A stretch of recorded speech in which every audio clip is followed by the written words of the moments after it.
How millionaires think. 1. From earner to owner. The fundamental difference between those who build lasting wealth and those who remain financially stagnant lies not in how much they earn, but in how they think about money itself. Most people operate under the assumption that wealth comes from trading their time for dollars. They focus on climbing salary ladders, negotiating raises, and finding higher-paying positions. While income certainly matters, this approach creates an invisible ceiling that keeps even high earners trapped in a cycle of dependency. Millionaires think differently. They understand that true wealth comes from ownership, not employment. Instead of asking how much they can earn per hour, they ask what they can own that will generate returns while they sleep. This shift from earner to owner represents the most crucial mental transformation in building sustainable wealth. Consider two people who both make $100,000 per year. The first person, operating with an earner mindset, focuses entirely on maximizing that salary. They work longer hours, seek promotions, and perhaps even take on additional jobs to increase their income. Their financial security depends entirely on their ability to continue working. If they stop, the money stops. The second person approaches their career differently. While they may also earn $100,000, they view this income as fuel for ownership. They systematically channel portions of their earnings into assets that can generate independent income streams. Instead of spending every raise on lifestyle improvements, they invest in rental properties, dividend-paying investments, or businesses. Over time, these assets begin generating their own income, creating wealth that exists separate from their personal labor. The earner asks, "How can I make more money?" The owner asks, "What can I own that makes money?" This distinction shapes every financial decision and ultimately determines who builds lasting wealth and who remains dependent on their next paycheck. Ownership comes in many forms, and understanding these different vehicles is essential for making the mental shift from earner to owner. Physical assets like real estate generate rental income and appreciate over time. Businesses create profit streams that can grow and scale beyond the owner's direct involvement. Intellectual property such as patents, copyrights, or proprietary methods can generate royalties for years or even decades. Even ownership stakes in other people's businesses can provide returns through dividends and appreciation. The key insight is that all of these ownership vehicles share a common characteristic. They can produce income without requiring the owner's direct time input. A rental property generates monthly income whether the owner is working, sleeping, or traveling. A well-structured business continues operating and producing profit even when the owner takes a vacation. A patent continues, generating royalty payments regardless of what else the owner is doing with their time. This doesn't mean that ownership requires no effort or attention. Successful owners typically invest significant time and energy in acquiring, developing, and managing their assets. However, the relationship between time and income is fundamentally different. An employee's income stops when they stop working. An owner's income can continue and even grow without their constant presence. The transition from earner to owner begins with changing how you measure financial progress. Most people track their financial health by looking at their salary, their bank account balance, or their monthly income. These metrics, while important, focus entirely on the earning side of the equation. Owners develop a different scorecard. They track net worth, which includes the value of all their assets minus their debts. More importantly, they track cash flow from assets, measuring how much income their ownership stakes generate independent of their personal labor. This shift in measurement creates a shift in behavior. When you start tracking asset-generated income, you naturally begin looking for opportunities to increase it. Every financial decision gets filtered through the question of ownership potential. Instead of simply spending a bonus, you might ask whether that money could be used to acquire something that generates ongoing returns. Instead of automatically upgrading your lifestyle when your income increases, you might first consider how to deploy those additional funds into income-producing assets. The owner mindset also changes how you approach your career and business dealings. In every professional situation, the owner looks for opportunities to gain equity or ownership stakes. This might mean negotiating for company shares instead of just salary increases. It could involve identifying ways to create intellectual property or develop systems that can be licensed or sold. The constant question becomes, in addition to the immediate payment, what can I own from this transaction? This approach requires patience and long-term thinking. The immediate gratification of spending earned income often feels more rewarding than the delayed benefits of ownership. A new car provides instant satisfaction. A rental property might take years to appreciate significantly and requires ongoing management. However, the car depreciates and provides no income, while the property can generate decades of cash flow and wealth building.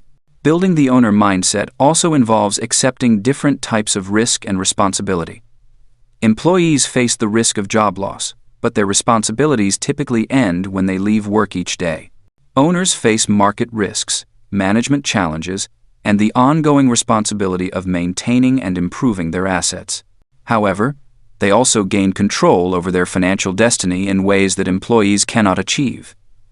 The path from earner to owner doesn't require abandoning employment immediately. Most successful owners begin by maintaining their jobs while gradually building ownership positions.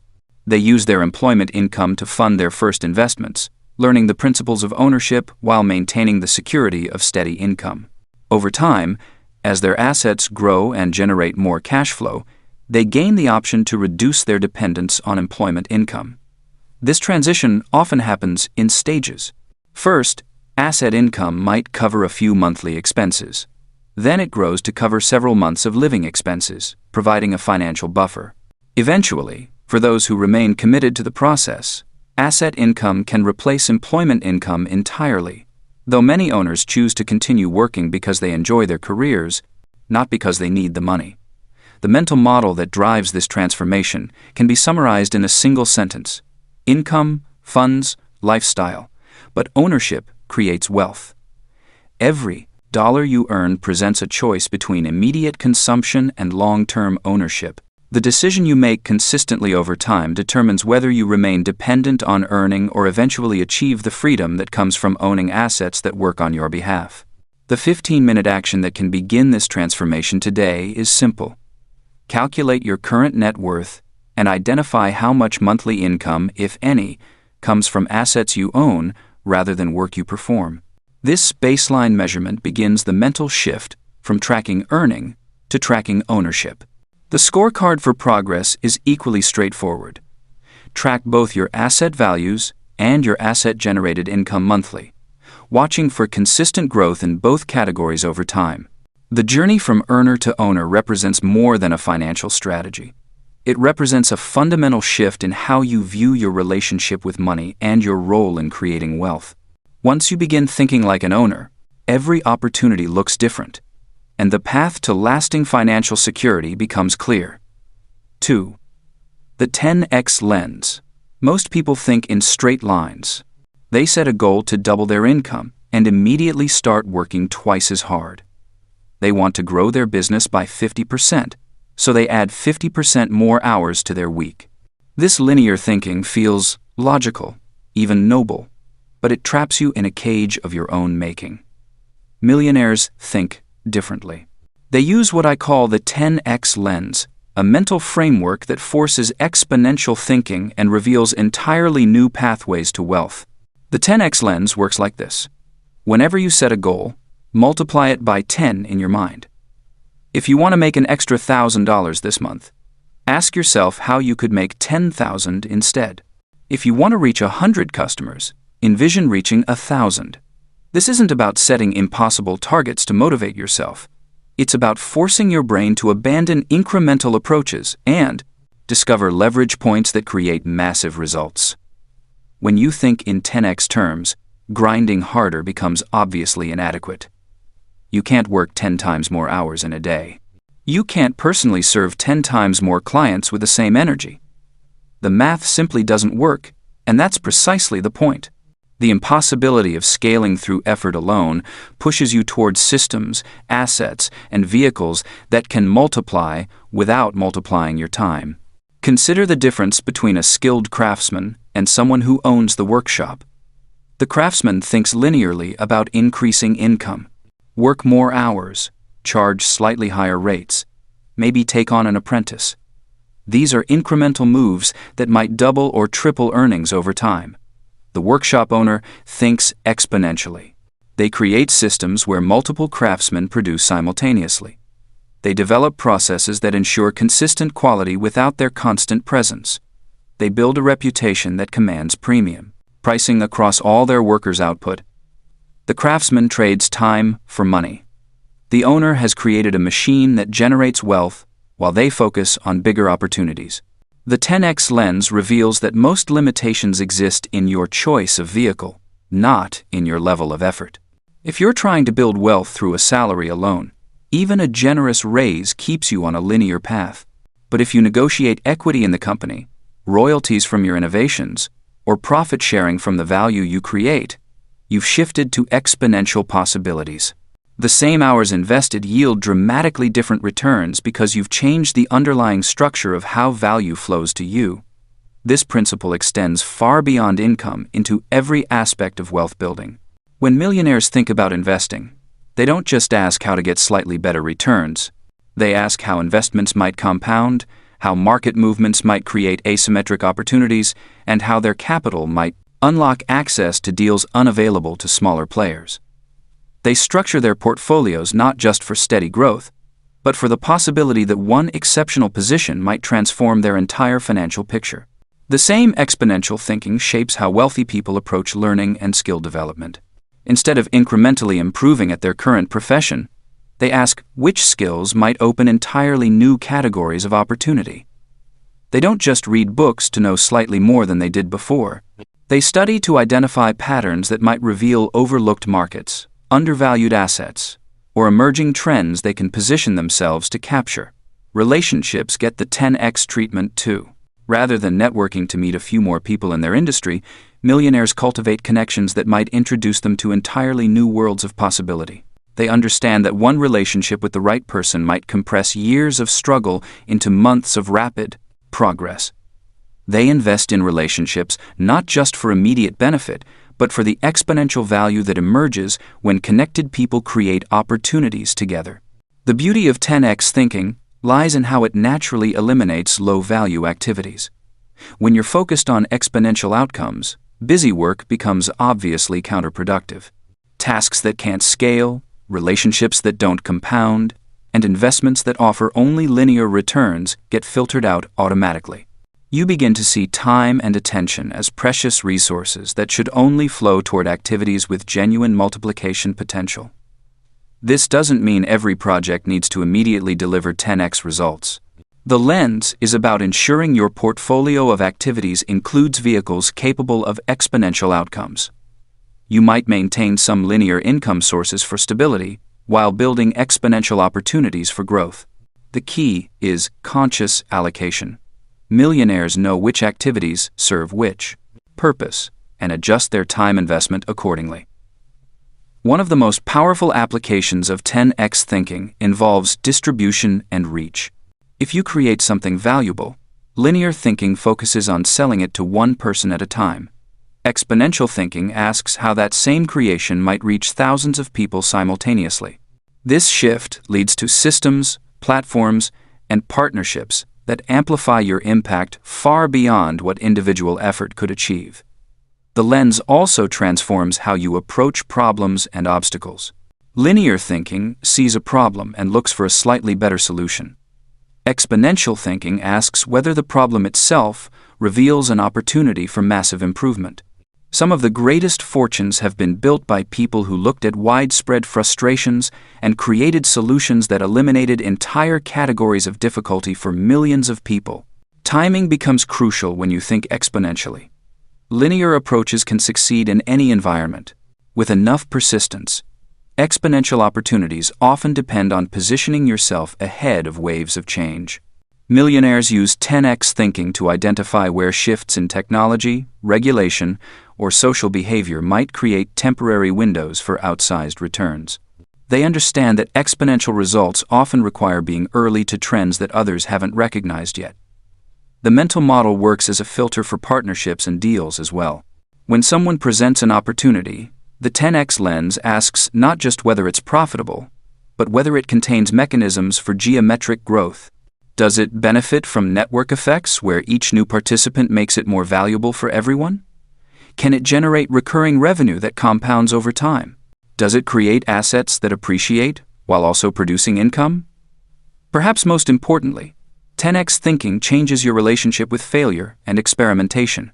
Linear approaches often involve high stakes because you're betting everything on incremental improvement. Exponential thinking embraces multiple small experiments because you only need one to work dramatically well to justify all the others. This creates a portfolio approach to opportunity, where your downside is limited but your upside remains unlimited. The shift to exponential thinking isn't always comfortable. It requires abandoning the safety of predictable progress for the uncertainty of attempting breakthrough results. But millionaires understand that true financial security comes not from climbing a ladder one rung at a time, but from building systems that can carry you to heights impossible to reach through effort alone. Mental model. Before committing to any goal, multiply it by 10 and ask what vehicle would make that possible. 15-minute action. Write down your current primary financial goal. Multiply it by 10. Spend 15 minutes listing completely different approaches this bigger target would require. Notice which ideas involve leverage, systems, or multiplication rather than just harder work. Weekly scorecard. Track how much time you spend on activities that could theoretically scale by 10x versus those that are inherently limited to linear growth. Gradually shift more hours toward exponential possibilities. 3. Compounding, the quiet engine. Albert Einstein supposedly called compound interest the eighth wonder of the world. Whether he actually said it or not, the sentiment captures a truth that millionaires understand at their core. Small, consistent advantages become outsized results over time. While most people chase dramatic breakthroughs and overnight success, those who build lasting wealth focus on the quiet engine that runs beneath the surface of every fortune. Compounding is the process by which an asset's earnings generate their own earnings. A dollar invested today doesn't just grow by the interest it earns this year. That interest earns interest next year, and that interest earns interest the year after that. The mathematics are simple, but the psychology is complex. Compounding requires patience in a world that rewards instant gratification, consistency in a culture that celebrates sporadic bursts of effort, and faith in processes that show little visible progress for long stretches of time. The millionaire mindset treats compounding not as a financial concept but as a universal principle.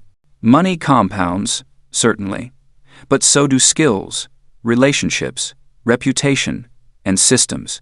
Every small improvement in your ability to solve problems, every connection you nurture, every piece of value you create for others feeds into a growing machine that works harder than you ever could alone.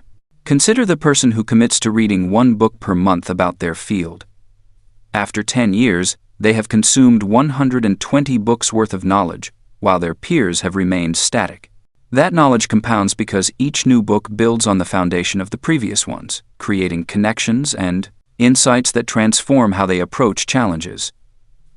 Meanwhile, their reputation for expertise grows as people notice their depth of understanding. Opportunities find them because they have become the person others turn to for answers.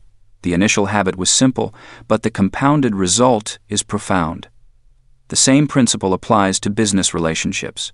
Most people network sporadically, attending events when convenient and following up when they remember. Millionaires approach relationships as compounding assets. They check in with their network regularly, not when they need something, but as a consistent practice of maintaining connections. They introduce people to each other, creating value for their network. They celebrate others' wins and offer help during challenges. Over time, this consistent investment builds a web of relationships that generates opportunities, insights, and resources far beyond what any individual transaction could provide. The challenge with compounding is that it feels ineffective in the early stages. The first few years of consistent investing show modest results. The first dozen books you read might not dramatically change your income. The first 100 people in your network might not lead to immediate opportunities. This is where most people abandon the process. They mistake slow for ineffective and switch to strategies that promise faster results. Millionaires understand that compounding has 3 distinct phases. The first phase feels like pushing a boulder up a hill. You invest time, energy, and money with little visible return. Your skills improve incrementally. Your network grows slowly. Your investments show modest gains. This phase tests your commitment to the process because the results don't match the effort. The second phase is where momentum builds. Your skills reach a level where they start attracting better opportunities. Your network begins generating introductions and referrals without your direct effort. Your investments start showing meaningful returns. The boulder reaches the top of the hill and starts rolling down the other side. The third phase is where compounding becomes undeniable. Your reputation precedes you. Opportunities seek you out. Your money makes more money than you do. The boulder becomes an avalanche. This is where compound growth becomes exponential, and small initial investments create life-changing returns. The key to surviving the first phase is to focus on systems rather than results. Instead of checking your account balance daily, focus on making your monthly investment. Instead of counting the opportunities your network has generated this quarter, focus on the number of meaningful conversations you have each week. Instead of measuring how much more you know after reading 5 books, focus on maintaining the habit of reading consistently. Successful compounding requires protecting the machine from catastrophic disruption. One major mistake can reset years of progress. A person who builds wealth steadily for a decade can lose it all through over-leveraging or poor judgment. Someone who develops expertise over years can damage their reputation with a single ethical lapse. A business that grows consistently can collapse if it expands too fast without proper systems. This is why millionaires are obsessive about downside protection, even as they pursue upside opportunity. They diversify their investments across different asset classes and geographies. They maintain emergency funds that can sustain them through unexpected challenges. They insure against catastrophic losses that could wipe out years of progress. They build redundancy into their systems so that no single point of failure can destroy what they have created. The most successful approach to compounding is to automate as much of the process as possible. When your investments happen automatically each month, you remove the emotional decision-making that can derail consistency. When you schedule regular check-ins with your network, you ensure that relationship building continues even during busy periods. When you block time for skill development on your calendar, you treat learning as seriously as you treat client meetings. Automation also helps you resist the temptation to tinker with the process. Many people sabotage their compounding by constantly changing strategies. They switch investment approaches based on recent performance. They abandon skill-building programs when progress feels slow. They reorganize their systems instead of letting them run. Millionaires understand that consistency beats optimization. A good plan executed consistently will outperform a perfect plan that gets abandoned. The psychological difficulty of compounding is that it requires you to delay gratification while the world around you celebrates immediate consumption. Your peers might spend their raises on larger homes or luxury cars, while you funnel that money into assets that will grow over time. They might chase the latest trends while you deepen your expertise in fundamentals. They might build shallow networks of casual acquaintances while you invest deeply in fewer, stronger relationships. This is why having a clear vision of your future self is crucial to maintaining compound habits. You need to see yourself in 10 or 20 years and understand how today's choices will affect that person. The millionaire mindset includes a strong connection to future outcomes and a willingness to make sacrifices today for benefits that won't arrive for years or decades. Compounding also applies to negative patterns, which is why millionaires are equally focused on avoiding behaviors that compound in the wrong direction. Debt compounds against you. Poor health habits accumulate into serious problems over time. Damaged relationships can create lasting obstacles to opportunity. Bad business practices can destroy reputation in ways that take years to rebuild. The quiet engine of compounding doesn't make headlines or generate social media excitement. It doesn't provide dramatic stories of overnight success or sudden windfalls, but it is the foundation beneath every sustainable fortune and the driving force behind every lasting achievement. Those who understand its power and harness its potential create wealth that grows with time rather than diminishing with it. 4. Asymmetric bets.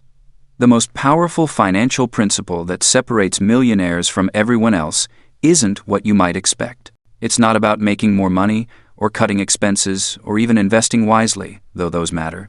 It's about understanding how to structure opportunities so that when you lose small, but when you win enormous. This is the art of asymmetric betting, and it's the secret weapon in every millionaire's mental arsenal. Think about how most people approach opportunity. They see a chance to make money and they ask themselves whether they think it will work. If they believe it might, they dive in with everything they have. If they don't think it will work, they avoid it entirely. This binary thinking keeps them trapped in mediocrity because it forces them to be right most of the time to get ahead. Millionaires think completely differently. They don't ask whether something will work. They ask what happens if it doesn't work versus what happens if it does work. When a millionaire looks at an opportunity, they immediately start calculating the worst-case scenario, not because they're pessimistic, but because they want to structure the bet so that the worst case is survivable, even comfortable. They might lose the time they invested, or a small amount of money, or face some minor embarrassment. That's the downside they're willing to accept. But the upside? The upside is designed to be unlimited, or at least dramatically larger than the potential loss. This changes everything about how you approach life. Instead of needing to be right about which opportunities will succeed, you just need to be smart about how much you can afford to lose and patient enough to let the big wins unfold. You can be wrong 9 times out of 10 and still come out far ahead if that one win is big enough and your losses were small enough. The beauty of asymmetric thinking is that it removes the pressure to predict the future perfectly. Nobody can do that, not even millionaires. But you don't need to predict the future if you structure your bets correctly. You need to position yourself so that unpredictable good fortune can find you, while unpredictable bad fortune can't destroy you. Consider how this applies to learning new skills. Most people choose to develop expertise in areas where they already show talent, or in fields that seem stable and predictable. They invest years becoming very good at something that has a clear, limited payoff. An asymmetric approach looks different. You identify skills that have a low cost to develop but could potentially transform your entire financial picture. Maybe it's learning to write persuasively, which costs nothing but time and could open doors you never imagined. Maybe it's learning to speak publicly, which requires only practice but could establish you as a recognized expert in your field. The downside is modest effort and perhaps some initial discomfort. The upside could reshape your career. The same principle applies to relationships and networking. Instead of only building relationships with people at your current level, you make small investments of time and value in relationships with people who might become much more successful or who might connect you to opportunities you can't currently see. You're not using people, you're planting seeds. Most of those seeds won't grow into anything significant, but the few that do could change your life. The cost is some time and genuine interest in others. The potential return is access to opportunities and insights that money can't buy. When millionaires start businesses or invest in projects, they obsess over limiting downside risk while keeping upside potential unlimited. They might invest only what they can afford to lose completely, but they structure their ownership or profit participation so that if the venture succeeds wildly, their returns are wildly disproportionate to their initial investment. They're not trying to hit singles or doubles. They're willing to strike out repeatedly if it means they occasionally hit home runs. This mindset shift requires you to get comfortable with frequent small failures. Most people avoid failure because they see it as evidence that they're not good enough or smart enough. Millionaires see frequent small failures as evidence that they're making enough asymmetric bets. They'd be worried if they weren't failing regularly, because it would mean they weren't taking enough intelligent risks. The key word there is intelligent. Asymmetric betting isn't about being reckless or gambling with money you can't afford to lose. It's about being extremely thoughtful about risk and reward ratios. Before making any bet, you define exactly what you're willing to lose, and you make sure that amount won't materially harm your life or your future ability to make more bets. You also think carefully about what the realistic best-case scenario might look like, and you structure your participation to capture as much of that upside as possible. Time is often the most important factor in asymmetric bets. Many of the best opportunities require patience because they take time to compound or develop. Most people give up too early because they want immediate feedback and quick returns. Millionaires understand that some of their best bets might take years to pay off, but when they do, the returns justify the wait. They're playing a different game with a different timeline. This thinking also changes how you view your current situation. Instead of seeing your job or business as your primary source of income, you see it as the foundation that allows you to make asymmetric bets. Your regular income covers your living expenses and provides the security you need to take intelligent risks with your time and money. You're not trying to replace your income immediately with risky ventures. You're trying to build a portfolio of small bets that could eventually dwarf your regular income. The mental model for asymmetric betting is simple. Heads, I win big; tails, I lose small. But implementing this mindset requires discipline and patience. You have to resist the temptation to make big bets when you're not in a position to lose big. You have to stay interested in opportunities, even when most of them don't work out. And you have to structure your life so that you can continue making bets over time, rather than betting everything on one or two opportunities. Most importantly, you have to think in probabilities and portfolios rather than individual outcomes. Any single bet might fail, and probably will, but a portfolio of well-structured asymmetric bets made consistently over time has a very high probability of producing at least one or two massive wins that more than compensate for all the small losses. This is how millionaires think about opportunity. They're not trying to avoid risk. They're trying to take lots of intelligent risks where the potential rewards dramatically outweigh the potential costs. They understand that extraordinary results require extraordinary thinking, and extraordinary thinking means being willing to be wrong most of the time in exchange for being spectacularly right occasionally. Mental model. Risk little to gain much. Place many small bets with unlimited upside. 15-minute action. Identify one skill you could start learning today that costs nothing but time and could potentially transform your income in the next 2 years. Commit to practicing it for 15 minutes daily. Weekly scorecard.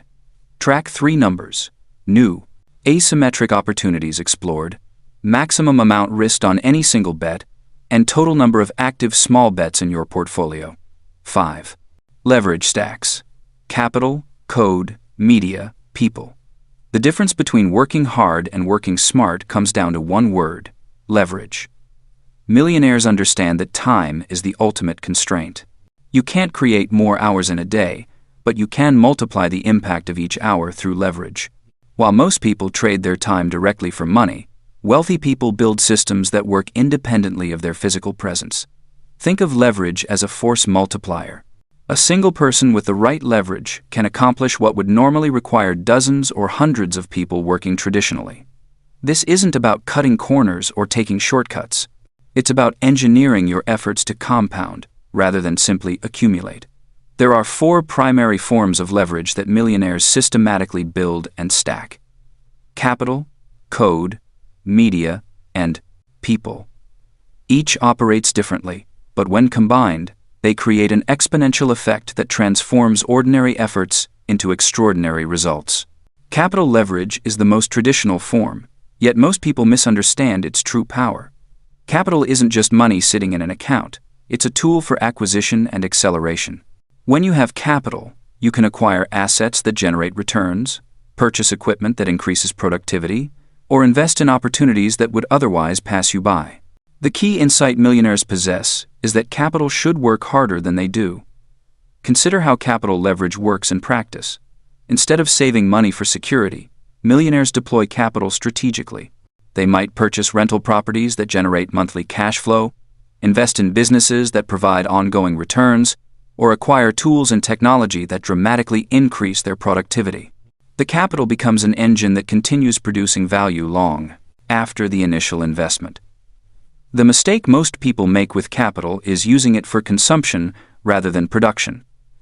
They buy cars, clothes, and gadgets that depreciate over time. Millionaires buy assets that appreciate or generate income. When they do make lifestyle purchases, they often structure them to provide additional benefits, such as a home office that offers tax advantages or a vehicle that serves business purposes. Code leverage represents the modern evolution of systems thinking. Code doesn't necessarily mean computer programming, though that's certainly included. Code represents any systematic process that can run independently and produce consistent results. This might be software that automates repetitive tasks, standard operating procedures that ensure quality without constant oversight, or templates and frameworks that speed up complex processes. The beauty of code leverage is that it scales infinitely without additional human input. Once you create a system or process, it can handle 1 transaction or 1,000 transactions with roughly the same effort. This is why millionaires invest heavily in systemizing their operations. They document their best practices, create templates for common situations, and build automated workflows wherever possible. Code leverage also includes intellectual property. When you create a method, framework, or system that others can use, you've created a form of code that can be licensed, taught, or sold repeatedly. The initial effort to create the system pays dividends indefinitely as others implement your methodology. Media leverage amplifies your message and expertise far beyond what personal interaction could achieve. Traditional media required gatekeepers and significant capital investment. Today's media landscape allows anyone to build an audience and distribute their ideas widely. This isn't about becoming famous for the sake of fame. It's about using media to create opportunities, attract resources, and build relationships at scale. When you consistently share valuable insights through any media channel, you create a compound effect. Each piece of content continues working for you, attracting new opportunities and relationships long after you've moved on to other projects. Your media presence becomes a magnet for deals, partnerships, and collaborations that would never have found you otherwise. Media leverage also establishes credibility and authority in your field. When people can see your thinking and expertise demonstrated consistently over time, they develop trust before ever meeting you. This dramatically reduces the time and effort required to establish new business relationships and opens doors that would otherwise require extensive networking and relationship building. People leverage might be the most powerful form when properly implemented. This goes beyond simple delegation or hiring employees. People leverage involves building networks, partnerships, and teams where everyone's efforts multiply the results for all participants. It's about creating situations where other people's skills, connections, and resources work toward common goals. The key to effective people leverage is alignment. When you can align your goals with other people's interests, you create situations where they're motivated to help you succeed because your success contributes to their success. This might involve profit-sharing arrangements, equity partnerships, or simply structuring relationships where mutual benefit is clear and ongoing. People leverage also includes building a reputation that attracts high-quality people to your projects. When you're known for creating value and treating people well, talented people seek opportunities to work with you. This creates a virtuous cycle where better people produce better results, which attracts even better people to future projects. The real power emerges when you stack these forms of leverage. Capital provides the resources to build better systems and attract better people. Code multiplies the effectiveness of both capital and people.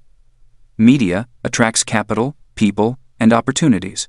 People help you deploy capital more effectively, create better systems, and amplify your media presence. Most people never experience leverage because they focus on perfecting their personal performance rather than building systems that work independently. They become very good at trading their time for money but never create anything that continues working when they stop working. Millionaires think in terms of assets and systems from the beginning. The transition to leverage thinking requires a fundamental shift in how you approach work and investment. Instead of asking how you can do something faster or better, start asking how you can create systems that handle it automatically. Instead of focusing solely on your own skills, consider how you can orchestrate the skills of others toward common goals. Building leverage takes time and often requires upfront investment without immediate returns. This is why many people avoid it. The code leverage of creating systems requires time that could be spent on immediate income-generating activities. Capital leverage requires accumulating resources before deploying them. Media leverage requires consistent effort before audience and credibility develop. People leverage requires building relationships and trust before seeing results. However, once leverage begins working, the returns are dramatic and sustainable. A system that saves you 2 hours per day provides 730 hours of additional productivity each year. Capital that generates a 10% return continues producing value indefinitely. Media that attracts one valuable opportunity per month creates 12 significant possibilities annually. People who multiply your effectiveness can transform modest efforts into major accomplishments.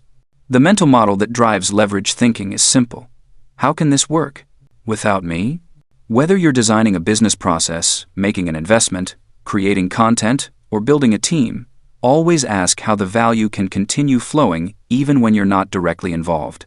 This question forces you to think systematically and build for sustainability, rather than just immediate results. Your 15-minute action is to identify your most time-consuming regular activity and design one form of leverage to handle it more efficiently. Create a template, automate a process, delegate to someone else, or invest in a tool that reduces the time required.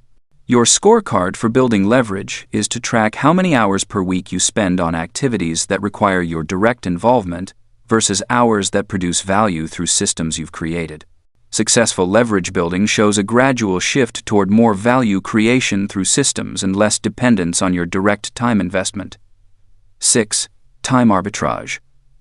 The wealthy understand something that escapes most people. Time moves differently when you think in decades instead of days. While others chase immediate gratification and quick wins, millionaires make moves that seem foolish in the moment but brilliant in hindsight. They practice time arbitrage, trading short-term comfort for long-term wealth. Time arbitrage is the practice of accepting delayed rewards that others won't wait for. It's planting seeds today that will grow into forests tomorrow, while everyone else is picking berries. The wealthy person invests 5 years building something that will pay for 50 years. The average person wants their payoff this month, or next quarter at the latest. Consider how most people approach their careers. They optimize for the highest immediate salary, the best title, or the most impressive company name. They want recognition now, status now, comfort now. But wealthy thinkers ask different questions. What will this experience teach me? What relationships will I build? What assets can I create? What skills will compound over time? The millionaire mindset embraces what others see as sacrifice. While peers are buying new cars and taking expensive vacations, the wealth builder is living below their means and investing the difference. While others are climbing corporate ladders for incremental raises, the future millionaire is building systems that will generate income without their constant presence. This isn't about deprivation or living like a monk.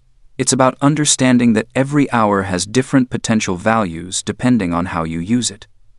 An hour spent consuming entertainment disappears forever. An hour spent learning a valuable skill pays dividends for decades. An hour spent building relationships opens doors that stay open for life. The wealthy also understand that their most valuable resource isn't money, but time itself. Money can be earned, lost, and earned again. Time only flows in one direction. This realization changes everything about how they structure their days and years. They become ruthless about protecting their time from low-value activities. While others feel guilty about saying no or paying for help, millionaires see these as investments in their most precious asset. They hire people to handle tasks that don't require their unique abilities. They automate whatever can be automated. They systematize whatever can be systematized. The key insight is that wealthy people don't just work harder or smarter, they work on different timelines. They're willing to look foolish or unsuccessful in the short term because they can see opportunities that won't mature for years. They understand that the best investments often have long gestation periods. This extended time horizon creates enormous advantages. When everyone else is focused on quarterly results, The millionaire is making moves that will pay off in 5 to 10 years. When markets panic about short-term volatility, the wealth builder is calmly accumulating assets at discounted prices. When others are reacting to today's news, the forward-thinking investor is positioning for tomorrow's realities. Time arbitrage also applies to learning and skill development. Most people stop learning when they finish school, or they only learn what's immediately relevant to their current job. Millionaires never stop learning, and they study subjects that might not pay off for years. They develop skills before they need them, build relationships before they need them, and create systems before they need them. The wealthy person reads books about industries they're not yet in, attends conferences in fields they're exploring, and maintains relationships with people who might become important partners decades later. They understand that knowledge compounds just like money, but only if you give it time to grow. Another aspect of time arbitrage is the willingness to do difficult things now to make life easier later, while others are looking for shortcuts and quick fixes. Millionaires are building foundations that will support massive structures. They create detailed systems and processes that seem like overkill initially, but become incredibly valuable as their operations scale. They document their methods, train their teams thoroughly, and build redundancies into their systems. This upfront investment of time and energy pays enormous dividends later when they can step away from day-to-day operations without everything falling apart. The millionaire also practices time arbitrage in their relationships. They invest deeply in people long before they need anything from them. They give value generously without immediate expectation of return. They maintain relationships during good times, so they have strong networks during challenging times. This approach to relationships often looks inefficient to short-term thinkers. Why spend time helping someone who can't help you right now? Why maintain relationships that don't have immediate business value? The wealthy understand that relationships, like investments, compound over time. The person who seems unimportant today might become crucial tomorrow. Time arbitrage requires emotional discipline that most people lack. It means accepting periods where you seem to be falling behind peers who chose faster paths. It means enduring questions from family and friends who don't understand why you're not taking the obviously better immediate opportunity. It means having faith that your long-term strategy will work even when short-term evidence suggests otherwise. The wealthy develop this discipline by keeping their long-term vision clear and compelling. They regularly remind themselves why they're making current sacrifices and what those sacrifices will enable. They celebrate small progress markers along the way to maintain motivation during the inevitable difficult periods. They also surround themselves with people who share similar time horizons. Short-term thinkers will constantly pressure you to abandon long-term strategies in favor of immediate gratification. Millionaires seek out mentors, peers, and advisors who understand and support extended timelines. The practice of time arbitrage becomes easier as you experience its benefits. The first time you make a long-term bet that pays off spectacularly, you gain confidence in the approach. As your systems begin generating results without your constant input, you see the power of upfront investment. As relationships you've nurtured for years suddenly create valuable opportunities, you understand why wealthy people play long games. Time arbitrage isn't just about money and business. It applies to health, relationships, and personal development. The wealthy person exercises regularly, not for immediate results, but for the compound benefits over decades. They invest in their marriages and family relationships not just for current happiness, but for lifetime fulfillment. They develop their character and reputation, not for short-term advantage, but for long-term respect and trust. The mental model is simple but profound. Every choice you make is either a deposit or withdrawal from your future self's account. Wealthy people make more deposits than withdrawals. They consistently choose the harder path today to create an easier path tomorrow. They trade temporary discomfort for permanent advantage. This mindset shift from immediate gratification to delayed gratification is perhaps the most fundamental difference between millionaire thinking and average thinking. It touches every decision, from how you spend your evenings, to how you structure your businesses, to how you approach your relationships. Master time arbitrage and you master wealth creation. The formula isn't complicated, but it requires patience that most people don't possess. Those who develop this patience and discipline find themselves with advantages that compound into extraordinary results. 7. High agency. Most people spend their lives waiting for permission. They wait for their boss to promote them, for the market to improve, for conditions to be perfect, or for someone else to solve their problems. They see obstacles as walls instead of puzzles. They ask, "Can I?" instead of "How might I?" This permission-seeking mindset is the invisible prison that keeps ordinary people ordinary. Millionaires think differently. They operate from what researchers call high agency, the belief that they can influence outcomes through their actions, regardless of circumstances. When faced with a challenge, their first instinct isn't to explain why it's impossible or wait for someone else to fix it. Instead, they assume there's a way forward and start looking for it. This isn't about blind optimism or ignoring reality. High agency thinking is grounded in a fundamental truth. In most situations, there are more options available than people realize. The difference between those who build wealth and those who don't often comes down to how many of those options they're willing to explore. Consider what happens when two people face the same problem. Person A immediately lists all the reasons why the situation is hopeless. They focus on what they can't control, what resources they lack, and what authorities haven't given them permission to proceed. Person B starts with a different question. What can I influence here? They look for the smallest possible step forward, the tiniest bit of leverage they can apply, the one person who might help them get started. Person A stays stuck. Person B finds a way. The wealthy understand that the game has more moves than most people realize. When everyone else sees a closed door, they look for the window, the back entrance, or they start building their own door. When others complain about unfairness, they study the rules more carefully and find the loopholes. When people say something is impossible, they ask, impossible for whom? Under what conditions? This mindset shift changes everything, because it changes what you notice and how you respond. Instead of seeing barriers, you start seeing design constraints that force creative solutions. Instead of feeling powerless, you start inventorying the resources and relationships you do have access to. Instead of waiting for perfect conditions, you begin working with what's available right now. The foundation of high agency thinking is replacing "I can't" with "How might I?" This simple linguistic shift rewires your brain's problem-solving apparatus. "I can't afford it" becomes "How might I afford it?" "I don't have the connections" becomes "How might I build those connections?" "I don't know how" becomes "How might I learn?" Each reframed question opens up possibility space that didn't exist before. When you ask, "How might I?" your mind starts generating options instead of excuses. It begins looking for resources instead of obstacles. It shifts from explaining why you're stuck to exploring how you might get unstuck. High agency. People also understand that most gatekeepers aren't as powerful as they appear. The person who says no today might say yes tomorrow under different circumstances.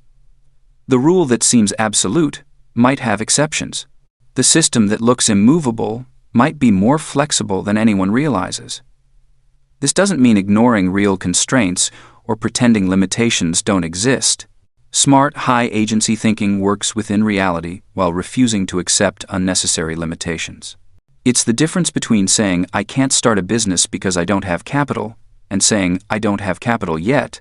So how might I start a business that requires little or no upfront investment?" One of the most powerful expressions of high agency is the willingness to ship before perfect. Most people wait until they have complete information, perfect timing, and guaranteed outcomes before they act. High-agency thinkers understand that perfect conditions rarely exist, and that action itself generates the information and opportunities needed to improve.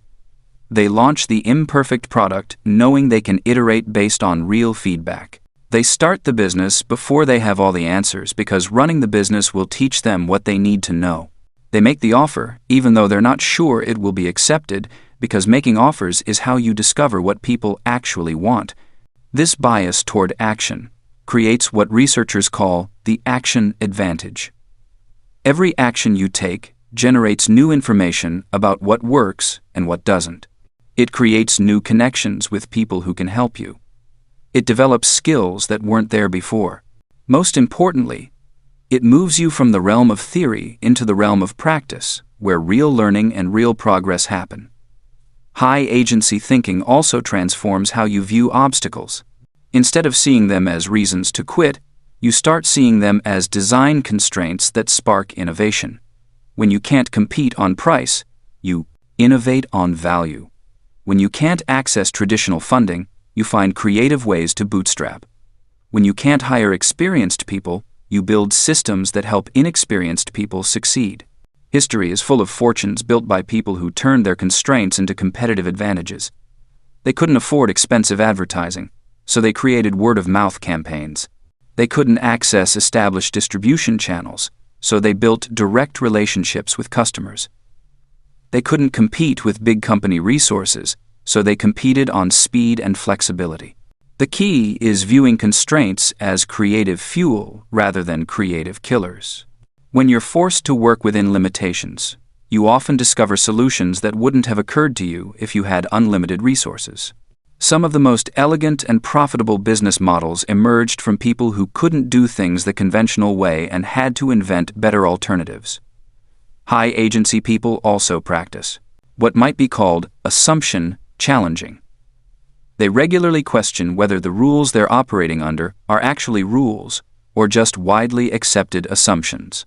They ask whether the way things are typically done is the only way they can be done. They investigate whether the barriers that stop most people are actually as solid as they appear. This questioning mindset reveals surprising amounts of flexibility in systems that seem rigid. The policy that appears absolute often has exceptions for special circumstances. The person who seems inaccessible might be reachable through an unexpected channel. The resource that seems unavailable might be obtainable through a different approach. Building high agency requires practice, like any other skill. Start by catching yourself when you use limiting language. Notice when you say things like, "I have to," or "I can't," or "they won't let me." Each time you catch one of these phrases, pause and rephrase it as a "how might I?" question. Practice looking for the smallest possible step forward in situations where you feel stuck. Even when the ultimate goal seems impossible, there's usually some tiny action you can take that moves you in the right direction.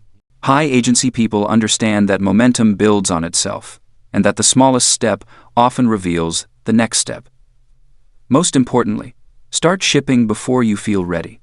Launch the imperfect version. Make the uncertain offer. Begin before you have all the answers. Action creates clarity in ways that planning never can, and clarity creates more options for action. The mental model is simple. Assume there's a way, then find it. The world has more flexibility than most people realize, and that flexibility belongs to those bold enough to test its boundaries. 8. The power of no. The difference between a millionaire and someone who stays stuck in the middle class often comes down to a single word: no. Most people think wealth comes from saying yes to more opportunities, more projects, more income streams. They believe abundance means accepting everything that comes their way. Millionaires know the opposite is true. They understand that focus is a profit center, and that dilution kills momentum faster than any external force ever could. The wealthy have mastered what might be the most counterintuitive skill in business: the art of strategic rejection. While others scatter their energy across dozens of half-hearted attempts, millionaires pour their full attention into the few things that matter most. They know that every yes to something unimportant is an automatic no to something that could change their life. Think about water flowing down a mountain. When it spreads wide across the slope, it barely has enough force to move a pebble. But when that same water gets channeled into a narrow stream, it can carve through solid rock over time. Your energy, attention, and resources work exactly the same way. Spread them too thin, and you accomplish nothing significant. Concentrate them with laser focus, and you can break through barriers that seemed impossible. The challenge is that good opportunities disguise themselves as great ones. A speaking engagement that pays well but takes you away from building your core business. A partnership that sounds exciting but pulls you into someone else's vision instead of your own. A side project that generates some income but prevents you from going deep on what could generate life-changing wealth. These aren't obviously bad choices, which makes them dangerous. Millionaires develop what you might call selective deafness. They train themselves to ignore the noise of constant opportunity and listen only for the signals that align with their primary objective. This requires brutal honesty about what they're actually trying to accomplish, and an almost religious commitment to protecting that mission from well-meaning distractions. The first step in building this discipline is creating what successful people call a not-to-do list. This isn't just a mental note or vague intention. It's a written document that gets reviewed regularly, listing specific types of opportunities, commitments, and activities that you will automatically reject, no matter how attractive they seem in the moment. The not-to-do list becomes your defense system against your own impulses and the endless stream of requests that come with any level of success. Your calendar reveals your real priorities, not your stated ones. Millionaires guard their time like a fortress because they understand that time is the only resource they can never get back. They protect what productive people call maker time, those uninterrupted blocks where deep work happens, like they would protect a meeting with their most important client. Because in a very real sense, that's exactly what it is. This means saying no to social obligations that drain energy without adding value. It means declining meetings that could be handled with a brief message. It means refusing to attend events just because you're invited, conferences just because they're popular, or networking functions just because everyone else will be there. Each of these might be pleasant ways to spend time, but pleasantness is the enemy of progress when you're trying to build serious wealth. The hardest part of exercising the power of no is that it often means disappointing people you like and respect. Friends might feel neglected when you stop accepting every dinner invitation. Family members might not understand why you're less available for lengthy phone conversations about minor problems. Colleagues might interpret your boundaries as arrogance or selfishness. This social pressure causes most people to abandon their focus before it has time to compound into real results. Millionaires develop a different relationship with disappointment. They recognize that disappointing some people in small ways today prevents disappointing everyone in big ways later. They would rather hurt some feelings now than fail to achieve their potential entirely. This isn't callousness. It's clarity about what matters most and the courage to act on that clarity even when it's uncomfortable. The power of no extends beyond just managing your time. It applies to financial decisions, partnership opportunities, and investment choices. Wealthy people regularly turn down deals that would make them money if those deals don't fit their larger strategy. They say no to investments that would generate positive returns if those investments don't offer the kind of leverage or upside they're seeking. They decline partnerships that would be profitable if those partnerships would slow their progress toward ownership and control. This selective approach creates what looks like luck but is actually the natural result of concentration. When you say no to 95% of opportunities, you can say yes with full commitment to the 5% that truly matter. That complete commitment, that undiluted focus, is what transforms good opportunities into great outcomes.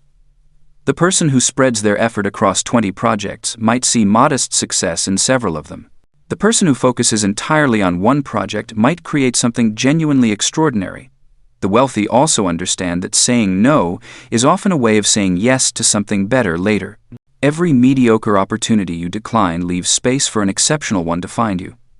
Every project you abandon that isn't working creates room for one that could change everything.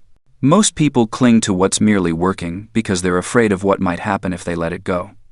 Millionaires release what's working to make space for what could be transformational. Building this discipline requires practice. Like any other skill, start small by declining invitations that don't serve your goals. Practice saying no to requests for your time that don't align with your priorities. Get comfortable with the silence that follows when you don't immediately agree to someone's proposal. Learn to sit with the discomfort of potentially missing out on something good while you wait for something great. The mental model that drives this entire approach is deceptively simple. Subtraction before addition. Before looking for new opportunities to add to your life, identify what you need to remove. Before saying yes to anything new, Make sure you've said no to everything that doesn't deserve your continued attention. Your success isn't determined by how much you can handle. It's determined by how much you can eliminate, so that what remains gets your complete focus. This philosophy transforms how you evaluate every choice. Instead of asking whether an opportunity is good, you ask whether it's the best possible use of your limited resources. Instead of wondering if something might work out, you consider what you'd have to give up to find out. Instead of defaulting to yes and, hoping you can manage everything, you default to no unless something clearly deserves your full commitment. The power of no isn't about being negative or closed-minded. It's about being selective and strategic. It's about understanding that in a world full of infinite options, your ability to choose wisely is your greatest competitive advantage. Every no you deliver with confidence creates space for a yes that could change everything. 9. Second-order thinking. Most people stop at the first question. They see an opportunity, calculate the immediate benefit, and jump. Millionaires dig deeper. They ask what happens next, and what happens after that. They think in cascading effects, seeing the ripples that spread out from every stone thrown into the pond of commerce. This is second-order thinking, and it separates those who get lucky once from those who build lasting wealth. The first-order thinker sees a busy restaurant and thinks about opening one next door. The second-order thinker asks, what happens when 3 more people have the same idea? When rent increases because the area gets popular? When the original restaurant expands? And when customers get tired of the same type of food? The wealthy understand that obvious opportunities are traps. If something looks easy and profitable to you, it looks the same way to everyone else. The real money lives in the consequences, in the second and third moves that most people never consider. While others fight over the scraps of first-order thinking, millionaires position themselves where the real value will emerge. Consider what happens when everyone rushes toward the same opportunity. The early money gets made, but then competition floods in, margins compress, and what seemed like a gold mine becomes a graveyard of failed businesses. The millionaire mindset anticipates this pattern. Instead of joining the gold rush, they ask what the gold miners will need. Instead of selling to the obvious market, they identify what becomes scarce when everyone else is doing the obvious thing. Second-order thinking reveals counterintuitive truths. When everyone is buying, the smart money is often selling. When everyone is optimistic, risks are highest. When everyone is pessimistic, opportunities abound. This is not about being contrarian for its own sake, but about understanding that crowd behavior creates predictable patterns, and those patterns create opportunities for those who think beyond the first move. The practice starts with a simple question. Then what? You identify an opportunity, and instead of stopping at the immediate benefit, you trace the logical chain of events. If you start this business, then what happens to your competitors? Then what happens to your customers? Then what happens to your costs? Then what happens to new entrants? Keep asking until you can see several moves ahead. Millionaires use this lens to avoid costly mistakes. They run pre-mortems, imagining their venture has failed and working backward to identify what could go wrong. This is not pessimism, but preparation. By thinking through failure scenarios in advance, they can build safeguards, choose better paths, or avoid dangerous moves entirely. The time spent thinking through consequences on paper is infinitely cheaper than learning them through experience. The same principle applies to success scenarios. Most people plan for their business to work exactly as expected. Millionaires plan for what happens if it works too well. What if demand exceeds capacity? What if competitors copy the model? What if regulations change? What if key people leave? By thinking through success scenarios, they can prepare to capitalize on growth rather than being crushed by it. Second-order thinking also reveals hidden leverage points. Sometimes the best move is not the obvious one, but the one that sets up better future moves. A millionaire might take a lower profit deal if it leads to relationships, knowledge, or positioning that enables bigger wins later.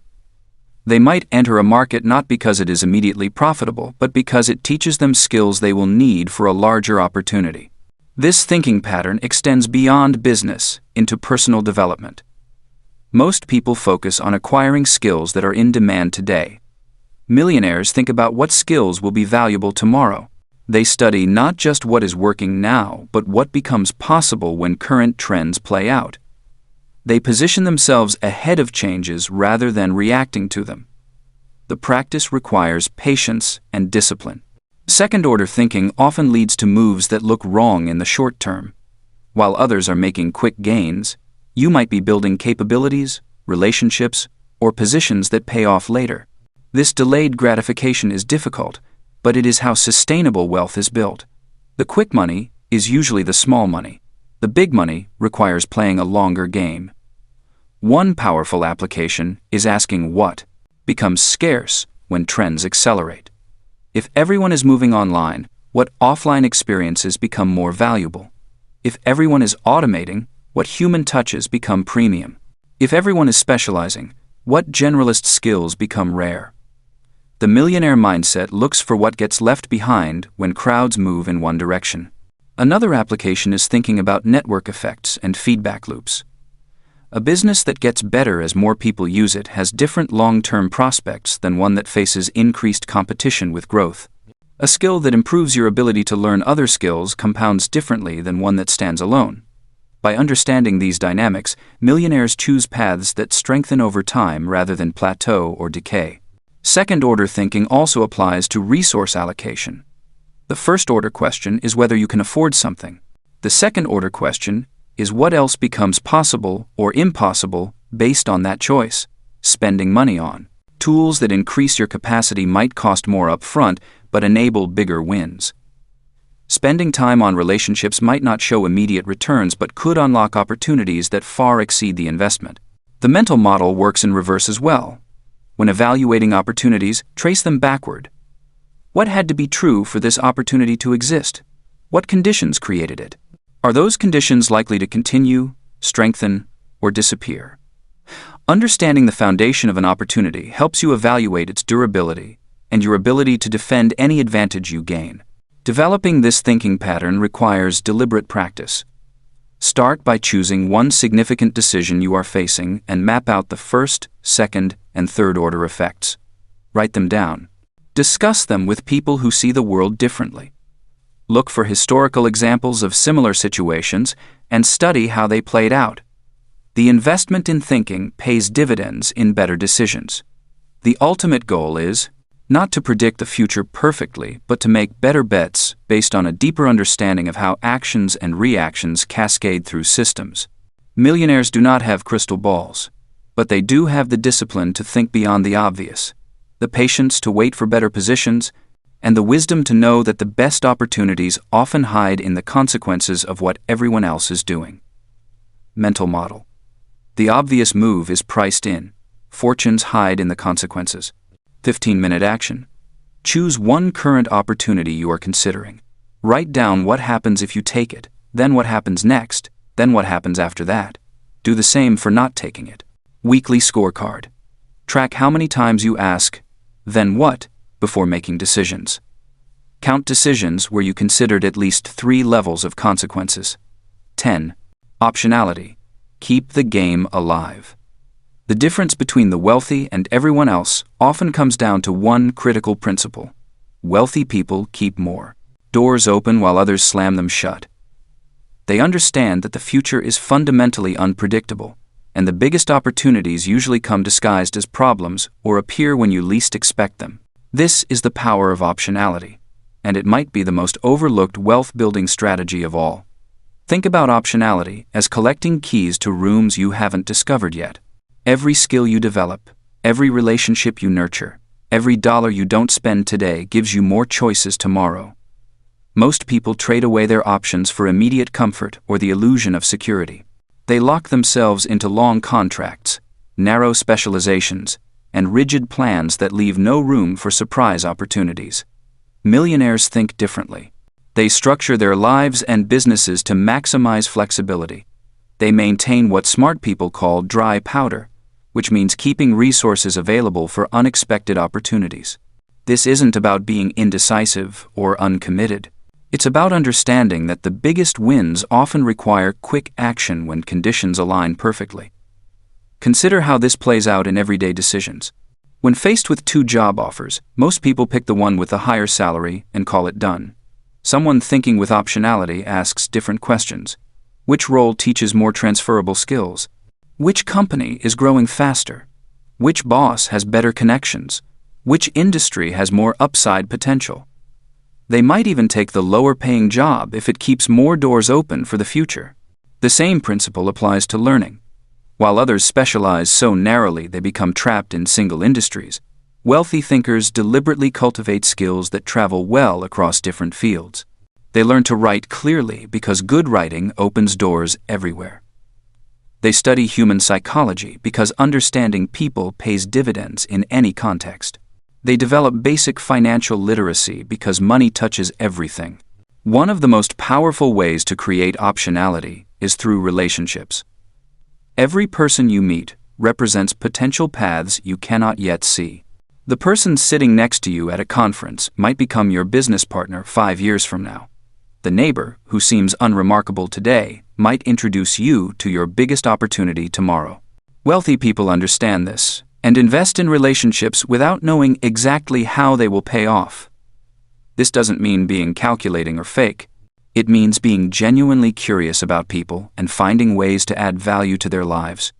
When you help others succeed, you create a web of goodwill that generates opportunities you never could have planned. The person you helped with a small favor 3 years ago might remember you when they need someone for a major project. Financial optionality works the same way.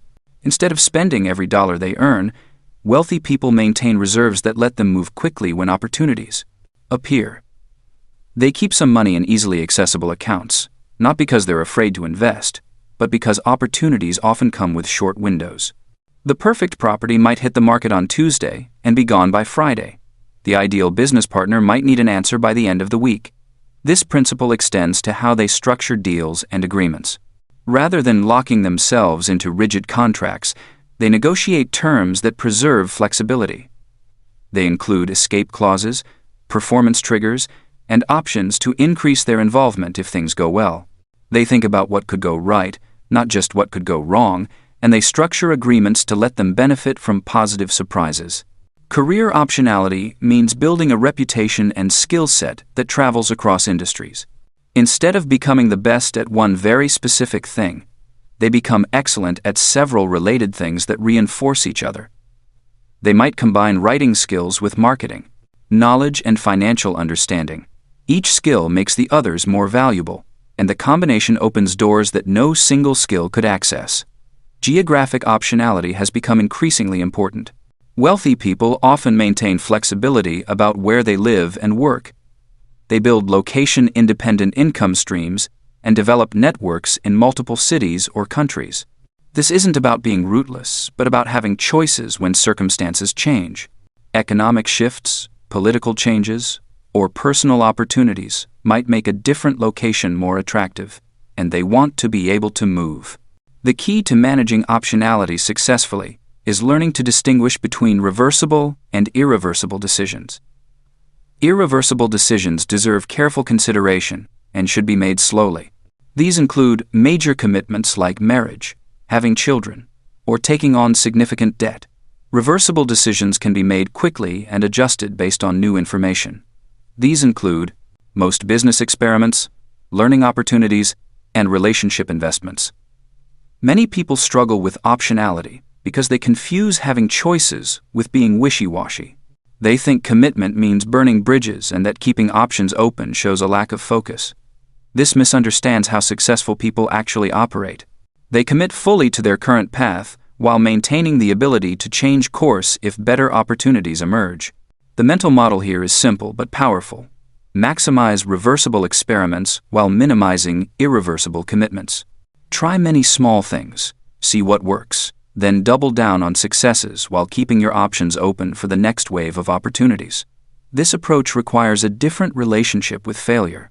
Instead of seeing failed experiments as defeats, wealthy thinkers view them as valuable information that helps them navigate toward better opportunities. Each small failure eliminates one path while teaching lessons that improve their chances on the next attempt. Optionality also means staying curious and continuing to learn throughout your life. The moment you decide you know everything you need to know, you start closing doors. Industries change, technologies evolve, and new opportunities emerge constantly. People who stop learning become trapped in declining fields, while those who keep growing find themselves with expanding possibilities. The 15-minute action for building optionality today involves conducting a flexibility audit of your current situation. Look at your commitments, investments, and plans. Which ones lock you into specific outcomes, and which ones preserve room for adjustment? Identify one area where you can increase your flexibility without sacrificing your current progress. To track your progress with optionality over time, maintain a simple scorecard. Count the number of meaningful relationships you're building each month. Track how much dry powder you're maintaining relative to your monthly expenses. Monitor how many new skills or knowledge areas you're exploring. Notice how many reversible experiments you're running compared to irreversible commitments you're making. The goal isn't to avoid commitment or remain perpetually undecided. The goal is to structure your life so that when the right opportunity appears, you have the resources, relationships, and flexibility to seize it quickly. In a world where the biggest opportunities often come disguised or unexpected, keeping the game alive through optionality might be your greatest competitive advantage. 11. Anti-fragility. The difference between millionaires and everyone else often comes down to how they handle chaos. Most people build their lives like glass houses, strong under normal conditions, but shattered by the first unexpected storm. Millionaires think differently. They construct systems that don't just survive disruption, but actually grow stronger because of it. This concept goes beyond simple resilience. A resilient system bounces back after being hit. An anti-fragile system improves from the hit itself. Think of how muscles grow stronger when stressed by exercise, or how forests regenerate more vibrantly after wildfires clear out weak growth. Millionaires design their wealth building around this same principle, creating income streams and assets that benefit from volatility rather than suffer from it. The wealthy understand that uncertainty isn't something to fear, but something to position for. While others scramble to predict the future, millionaires build portfolios of opportunities that thrive regardless of which direction the wind blows. They know that the next crisis, market shift, or industry disruption will create massive wealth transfers, and they want to be on the receiving end. Consider how successful people handle multiple income streams. They don't just diversify for safety. They specifically choose streams that respond differently to the same events. When economic turmoil hits, their consulting business might slow down, but their real estate investments could benefit from lower property prices and desperate sellers. Their information products might see increased demand as people look for solutions during tough times. Each stream doesn't just provide backup income, it provides a different angle on the same market conditions. The anti-fragile approach requires a fundamental shift in how you view problems. Instead of asking how to avoid difficulties, you ask how to profit from them. Every industry disruption creates winners and losers. The winners are usually those who position themselves to benefit from change itself rather than betting on any specific outcome. This thinking extends to how millionaires structure their deals and partnerships. They avoid arrangements that lock them into rigid terms during uncertain times. Instead, they negotiate structures that give them more options when volatility increases. They might accept lower, guaranteed returns in exchange for unlimited upside participation. They build in clauses that let them pivot when conditions change. They maintain relationships with multiple suppliers, customers, and partners so that problems with one create opportunities with others. The key insight is that anti-fragility isn't passive. It requires active design. You must deliberately create systems where disorder works in your favor. This means constantly asking what would happen if your biggest assumption turned out wrong, then building ways to benefit from being wrong. Smart money managers exemplify this thinking. They don't try to predict market movements.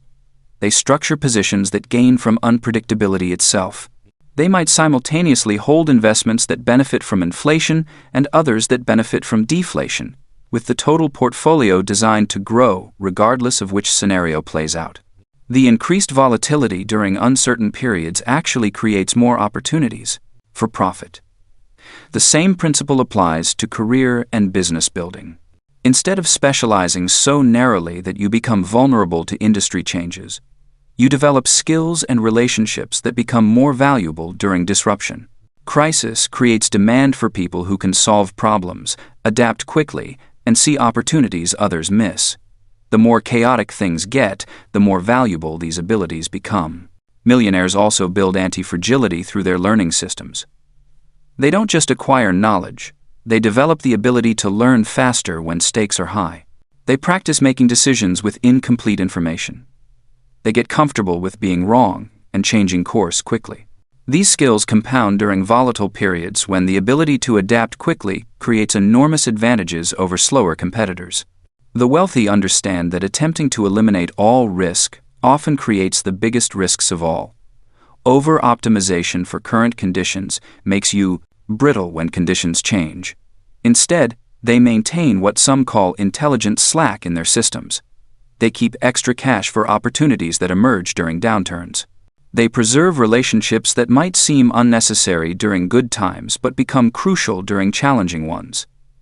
They avoid efficiency measures that eliminate their ability to respond to surprises. This approach requires patience with apparent inefficiencies. Your emergency fund might seem wasteful during prosperous times, but it becomes your opportunity fund when others are forced to sell assets cheaply. Your diverse skill set might seem scattered compared to narrow expertise, but it becomes invaluable when entire specialties become obsolete overnight. The anti-fragile mindset also changes how you view your own mistakes and failures. Instead of experiences to avoid, they become data that strengthens your future decision-making. Each failure teaches you something about your limits, market conditions, or hidden assumptions. The more small failures you experience and learn from, the better positioned you become to avoid catastrophic failures that could wipe you out entirely. Successful people often describe their biggest setbacks as their most valuable learning experiences. This isn't just positive thinking, it reflects how anti-fragile systems actually work. The stress of dealing with problems forces innovation, reveals weaknesses in your approach, and builds capabilities you wouldn't develop otherwise. The key is keeping the problems small enough that they strengthen rather than destroy you. Building anti-fragile wealth systems means accepting that you can't control outcomes, but you can control your position relative to different possible outcomes. You focus on building optionality rather than making predictions. You create multiple ways to win rather than trying to avoid all ways to lose. The mental model is simple. When building anything, ask yourself whether increased volatility in your environment would help or hurt your position.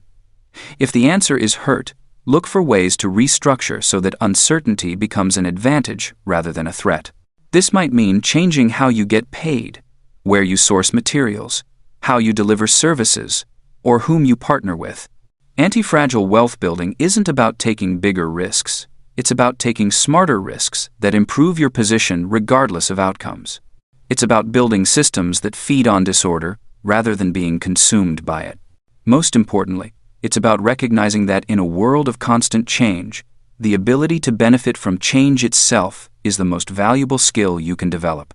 The 15-minute action is to identify your 3 largest sources of income or value and ask what would make each one stronger versus weaker. Look for ways to adjust your approach so that the same external pressures that might damage one stream would benefit another. Track your anti-fragility by monitoring how many % plan. Different scenarios would need to go wrong simultaneously to seriously damage your financial position. The higher this number, the more anti-fragile your wealth system becomes. 12. Unlearning money myths. The beliefs you inherited about money are the invisible ceiling above your wealth. Most people carry financial scripts written by parents who meant well but never built serious wealth themselves. These scripts feel like common sense because everyone repeats them, but they create predictable limitations that keep the middle class trapped in the middle. Millionaires think differently about money because they've unlearned the myths that constrain ordinary earners. They've replaced scarcity-based programming with abundance-based strategies. The shift isn't about positive thinking or visualization exercises.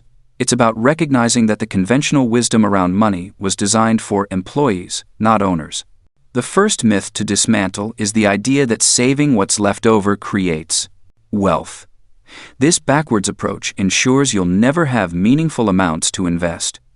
When expenses expand to fill available income, leftover money becomes a rounding error. Millionaires flip the equation completely.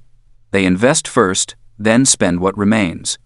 This isn't about living on rice and beans. It's about making wealth building automatic and non-negotiable. The difference is profound. Someone who saves leftovers might accumulate a few hundred or thousand per month in good times, nothing in tough times. Someone who invests first moves that same amount into wealth-building assets before lifestyle inflation can consume it. Over decades, this single flip in sequence creates the gap between comfortable and wealthy. The second myth is that steady and safe builds the most wealth over time. This belief confuses preservation with accumulation. Steady and safe makes sense once you have wealth to preserve. But steady and safe rarely creates wealth in the first place. The math doesn't work. Safe returns barely keep pace with inflation and taxes. You can't get wealthy earning 2% annual returns unless you start with massive capital.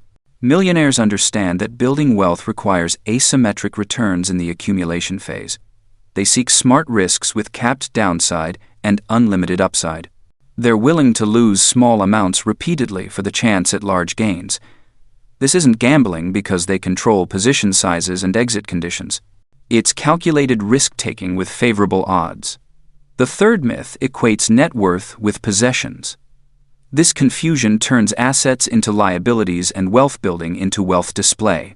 The middle class accumulates things that cost money to own. Expensive cars, oversized houses, luxury goods that depreciate. They mistake ownership of depreciating items for wealth creation. Real wealth comes from owning assets that produce income or appreciate in value. Millionaires buy things that pay them back. They separate identity from possessions and understand that true wealth is invisible. The freedom to choose how you spend your time matters more than impressing strangers with expensive objects. The fourth myth suggests that high income automatically creates high net worth. Income and wealth are different games with different rules. High earners often have high expenses and high tax burdens. They trade time for money in ways that don't scale. Without ownership of appreciating assets, high income simply funds a high-cost lifestyle. Millionaires focus on net worth, not income statements. They structure their financial lives to convert income into ownership. They live below their means not to be cheap, but to have capital available for investment. They understand that becoming wealthy requires spending less than you make and investing the difference in assets that compound. The fifth myth treats debt as universally bad. This black and white thinking ignores the difference between productive debt and consumer debt. Consumer debt pays for things that lose value. It's expensive and creates no future cash flow. Productive debt pays for assets that generate income or appreciate faster than the cost of borrowing. Millionaires use debt strategically to acquire appreciating assets and scale their operations. They understand leverage as a tool that amplifies returns when used carefully. The key is ensuring that borrowed money produces more value than it costs. This requires discipline and calculation, but it's how most significant wealth is built. The sixth myth assumes that investing is complicated and requires expertise that ordinary people can't develop. This belief keeps people on the sidelines while their purchasing power erodes. The complexity of investing gets exaggerated by people who profit from managing other people's money. Basic wealth building through diversified ownership of productive assets isn't rocket science. Millionaires start investing before they feel ready and learn through experience. They understand that time in the market matters more than timing the market. They keep investing simple and consistent rather than chasing complicated strategies they don't understand. The goal is participation in wealth creation, not perfect optimization. The seventh myth suggests that money corrupts character, or that wanting wealth is somehow wrong. This programming creates internal conflict that sabotages wealth-building efforts.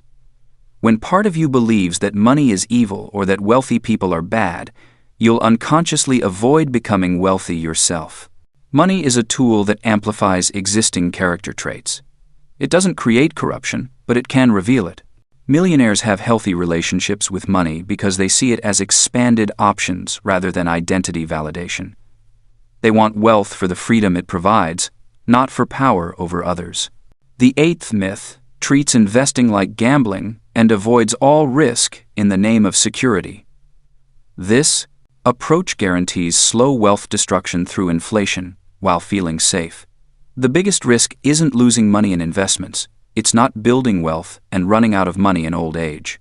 Millionaires understand that not investing is the riskiest strategy of all. They educate themselves about risk management and position sizing rather than avoiding all risk. They know that calculated risks taken consistently over long periods create more security than avoiding all risk.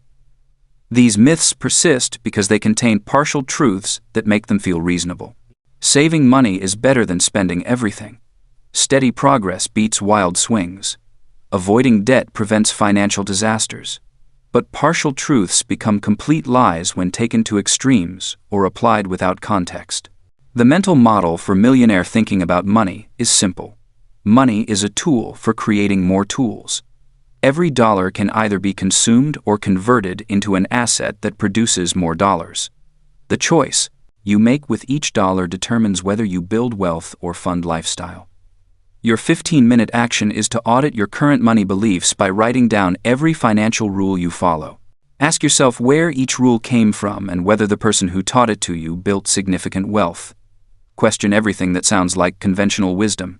Track your progress by measuring the percentage of your income that goes toward wealth building before any lifestyle spending. Start wherever you are and increase this percentage gradually. The goal is to flip from saving leftovers to investing first, making wealth building automatic rather than optional. 13. Sales and negotiation. Income on demand. Every millionaire has mastered one fundamental truth. The ability to sell is the ability to survive and thrive in any economy. While others worry about job security or wait for raises, those who understand sales and negotiation can create income whenever they need it. This isn't about becoming a pushy salesperson or manipulating people into buying things they don't want. It's about developing the skill to communicate value so clearly that people feel compelled to say yes. The wealthy think of sales differently than most people. Where others see rejection and awkwardness, millionaires see a systematic process of helping people make decisions that improve their lives. They understand that every human interaction contains elements of persuasion, from convincing a landlord to reduce rent to negotiating a business partnership. The person who gets comfortable with this reality and develops these skills gains an enormous advantage in building wealth. Most people avoid sales because they've been taught to think of it as something distasteful. They imagine high-pressure tactics and sleazy car dealers. But real sales mastery is about becoming so good at understanding what people need and want that you can present solutions in ways that feel natural and beneficial. When you can do this consistently, you've essentially developed a money-printing machine. You can walk into almost any situation and find ways to create value exchanges that put cash in your pocket. The foundation of effective selling lies in shifting your focus from what you want to what the other person needs. Poor salespeople talk about features and specifications. Wealthy people talk about outcomes and transformations. Instead of describing how something works, they paint a picture of how life gets better after the purchase. They understand that people don't buy products or services, they buy better versions of themselves and their situations. This outcome-focused thinking extends far beyond formal sales situations. When you're asking for a raise, you're selling your increased value to your manager. When you're pitching an investment opportunity, you're selling a vision of returns. When you're trying to hire someone talented, you're selling them on a future worth pursuing. Every important conversation in wealth building contains elements of persuasion, and the people who get good at it accelerate their progress dramatically. The most powerful sales tool millionaires use is quantification. Instead of making vague promises about improvement, they attach specific numbers to outcomes. Rather than saying a service will save time, they calculate exactly how many hours per week it will free up and what that time is worth in dollars. Instead of claiming something will increase revenue, they work through the math to show precisely how the numbers improve. This approach transforms abstract benefits into concrete value propositions that are much harder to dismiss. Negotiation follows similar principles, but adds the element of structured compromise. The wealthy approach negotiations with clear objectives and flexible tactics. They know exactly what they need from a deal, what they'd prefer to have, and what they're willing to give up to get it. This preparation allows them to stay calm and strategic, while others get emotional and make poor decisions. One of the most important negotiation concepts millionaires understand is anchoring. The first number mentioned in any negotiation tends to influence all subsequent offers, even when that first number is completely arbitrary. Knowing this, they always try to anchor high when selling and low when buying. If they're selling a business, they might start with a price that's 20% higher than their target, giving them room to make concessions while still hitting their real goal. The wealthy also understand the power of trading rather than simply giving concessions. When someone asks for a lower price, instead of just reducing the number, they look for ways to trade. They might accept the lower price in exchange for faster payment terms, a longer contract, or additional services. This approach helps both sides feel like they're getting value while protecting their core interests. Perhaps the most valuable negotiation skill is learning to be comfortable with silence and rejection. Most people get nervous when conversations pause and rush to fill the void with concessions or additional offers. Millionaires use silence strategically, allowing the other person time to think and respond. They understand that the person who speaks first after a proposal often ends up making compromises they didn't need to make. Follow-up separates professional salespeople from amateurs. The majority of people give up after one or two attempts, assuming that no response means no interest. Wealthy people know that timing matters enormously in decision-making. Someone might not need your solution today but could desperately need it 3 months from now. By staying in touch with consistent, valuable communication, you position yourself to be top of mind when circumstances change. This doesn't mean pestering people with repetitive pitches. Effective follow-up provides ongoing value through useful information, relevant opportunities, or helpful connections. Each contact should give the recipient something worthwhile, whether that's industry insights, introductions to other valuable people, or solutions to problems they're facing. This approach builds relationships rather than burning them. The wealthy also understand that sales and negotiation skills compound over time. Each conversation teaches you something about human psychology, market dynamics, or communication effectiveness. The person who engages in these activities regularly develops instincts and pattern recognition that make future interactions much more successful. They learn to read body language, hear what people aren't saying, and structure offers in ways that feel irresistible. These skills become especially powerful when combined with the ownership mindset discussed earlier. When you own assets or businesses, your ability to sell and negotiate directly impacts your net worth rather than just your salary. Every deal you structure, every partnership you arrange, and every customer you acquire builds equity that compounds over time. The psychological shift that occurs when you develop these abilities is profound.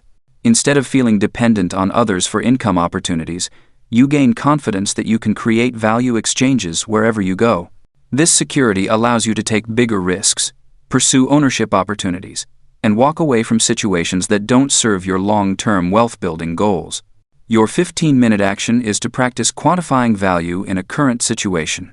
Whether you're considering asking for a raise, selling something you own, or proposing a business arrangement, write down the specific, measurable benefits the other party would receive.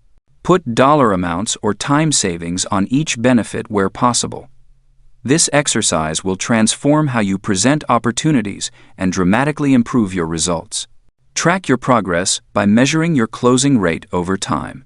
Keep a simple record of how many requests or proposals you make and how many result in positive outcomes. Most people never pay attention to these numbers, but improving your success rate from 30% to 50% can literally double your income opportunities over time. 14. Networks and trust. The hidden balance sheet. Your network is your net worth, but not in the way most people think. It's not about collecting business cards or adding connections on social media platforms. It's about building a hidden balance sheet of trust, goodwill, and mutual value that compounds over time.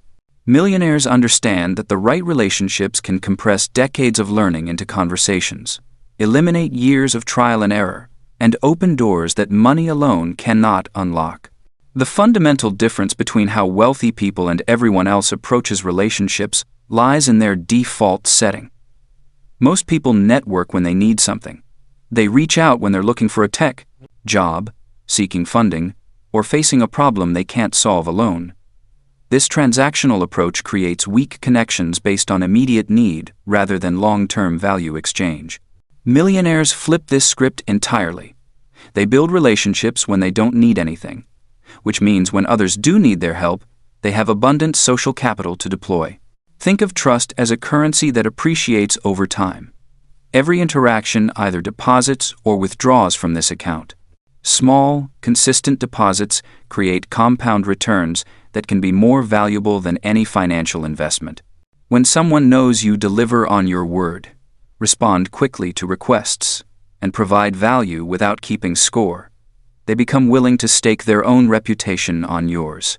This willingness to vouch for you is what transforms ordinary networking into a wealth-building asset. The key insight millionaires grasp is that giving specific, surprising value creates deeper connections than generic helpfulness. Anyone can offer to help in vague terms. Few people can identify exactly what someone needs and deliver it unexpectedly. This requires paying attention not just to what people say they want, but to the underlying challenges and opportunities they face.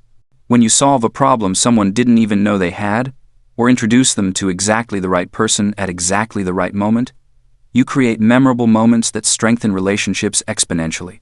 Becoming a connector multiplies your network effects. Instead of just building one-to-one relationships, you create value by linking others in your network who can benefit from knowing each other. This approach serves multiple purposes simultaneously. First, it provides genuine value to both parties without requiring any resources from you beyond knowledge and introductions. Second, it positions you as someone who understands the broader landscape and can see connections others miss. Third, it creates gratitude from multiple people for a single action on your part.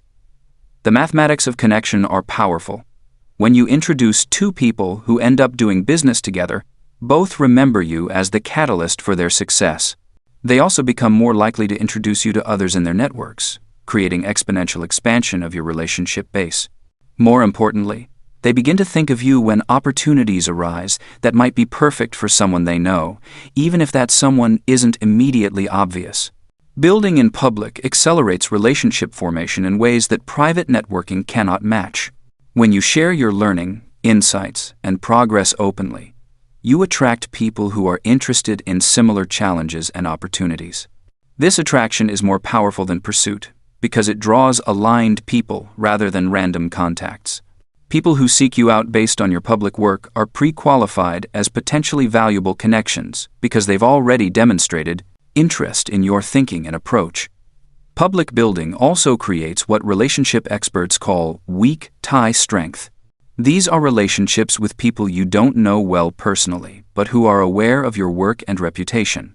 Research consistently shows that weak ties are often more valuable for opportunities than strong ties because they connect you to different networks and information flows. Your close friends and colleagues tend to know the same people and opportunities you already know. Weak ties bridge different worlds and bring non-obvious possibilities. The timing of relationship building matters enormously. The best time to build your network is when you don't need it, because that's when you can focus purely on providing value rather than extracting it. This creates authentic relationships based on mutual respect rather than transactional exchanges. When you eventually do need assistance, advice, or opportunities, the foundation of trust already exists. Millionaires also understand that network quality trumps quantity every time. A smaller group of people who genuinely trust and respect you will provide more opportunities than a large group of superficial connections. Quality relationships require investment of time and attention. You need to remember personal details, follow up on previous conversations, and look for ways to help even when it's not convenient for you. This level of care cannot be scaled infinitely, which is why focus becomes crucial. The hidden balance sheet concept becomes clear when you realize that your network represents future opportunities, solutions to problems you haven't encountered yet, and access to resources you don't currently need. Like any balance sheet, it requires regular maintenance and investment to remain valuable. Relationships that aren't nurtured gradually weaken. People who never hear from you except when you need something begin to see you as extractive rather than collaborative, professional.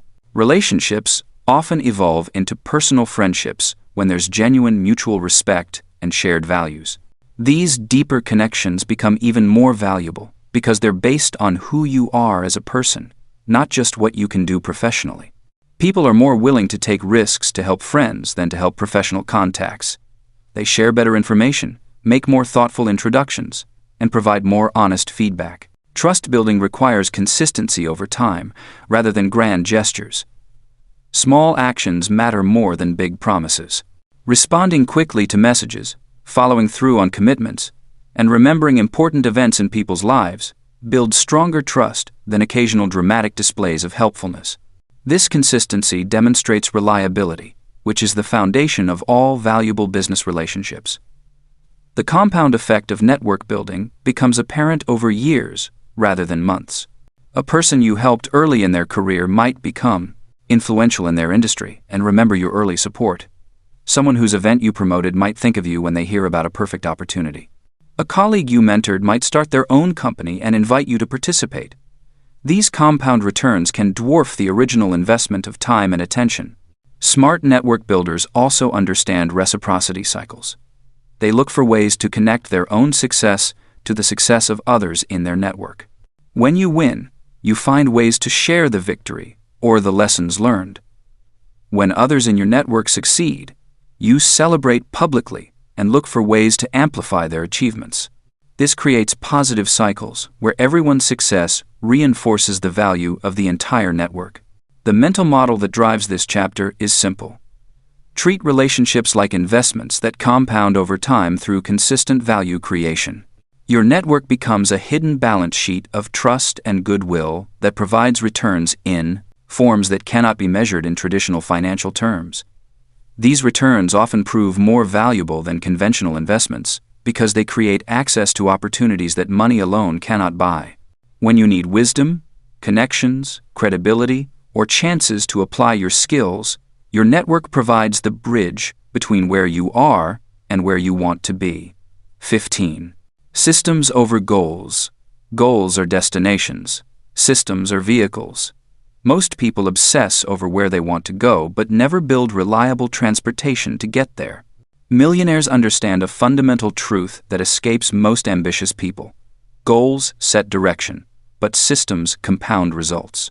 The wealthy don't just dream bigger, they build better machines for turning intentions into outcomes. Think about the last goal you set that truly mattered to you. Perhaps it was reaching a certain income level, losing weight, or learning a new skill. If you're like most people, you focused intensely on the outcome, imagined how great it would feel to achieve it, maybe even created a vision board or wrote it down with a deadline. Then, life happened. The initial burst of motivation faded. Old habits crept back in. The goal remained a distant dream while daily reality pulled you in 1,000 different directions. This pattern repeats endlessly because goals, by themselves, are just wishes with deadlines. They tell you what you want, but not how to get it. They provide momentary inspiration, but no sustainable framework for action. Goals are like trying to steer a ship by staring at the horizon while ignoring the wind, current, and rudder. You might know where you want to go, but you have no reliable way to get there. Millionaires flip this equation. Instead of fixating on outcomes, they engineer systems that make those outcomes inevitable. They understand that you don't rise to the level of your goals, you fall to the level of your systems. A goal might get you started, but a system keeps you going when motivation disappears, when obstacles arise, when the initial excitement wears off. Consider two people who want to build wealth. The first person sets a goal to save $50,000 in 2 years. They feel motivated, maybe even open a savings account. But they have no system for consistently putting money away, no automatic transfers, no clear process for reducing expenses or increasing income. When unexpected costs arise or they see something they want to buy, they dip into their savings. They rely on willpower and good intentions, which work sporadically at best. The second person also wants to save $50,000 in 2 years, but they approach it systematically. They automate transfers to savings the day their paycheck arrives before they can spend the money elsewhere. They create a simple tracking method to monitor their progress weekly. They establish clear criteria for what constitutes a necessary expense versus a want. They build small rewards into the system to maintain motivation. They don't rely on willpower, they rely on structure. The first person might occasionally have good months where they save significant amounts, but they also have bad months where they save nothing or even go backward. Their progress looks like a roller coaster. The second person saves consistently, regardless of how motivated they feel on any given day. Their progress looks like a steady upward climb. Over 2 years, the difference is dramatic, not just in dollars saved, but in confidence, habits, and the foundation for future wealth building. This principle extends far beyond personal finance. Millionaires apply systems thinking to every area that impacts their wealth creation. They don't just want to network more, they create systems for consistently meeting new people, following up with contacts, and providing value to their professional relationships. They don't just want to learn faster, they create systems for consuming information, testing new concepts, and retaining knowledge.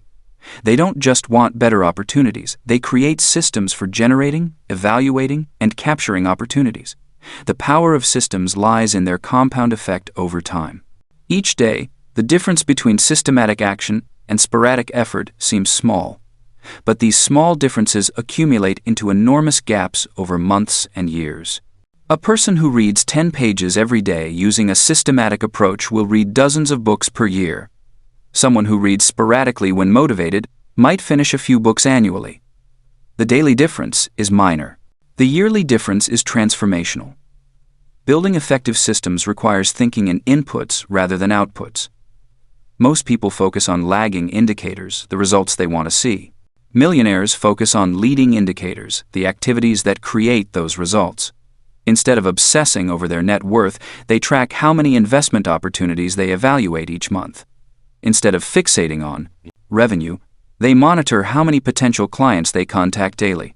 Instead of worrying about whether they'll reach their learning goals, they measure how consistently they follow their learning routine.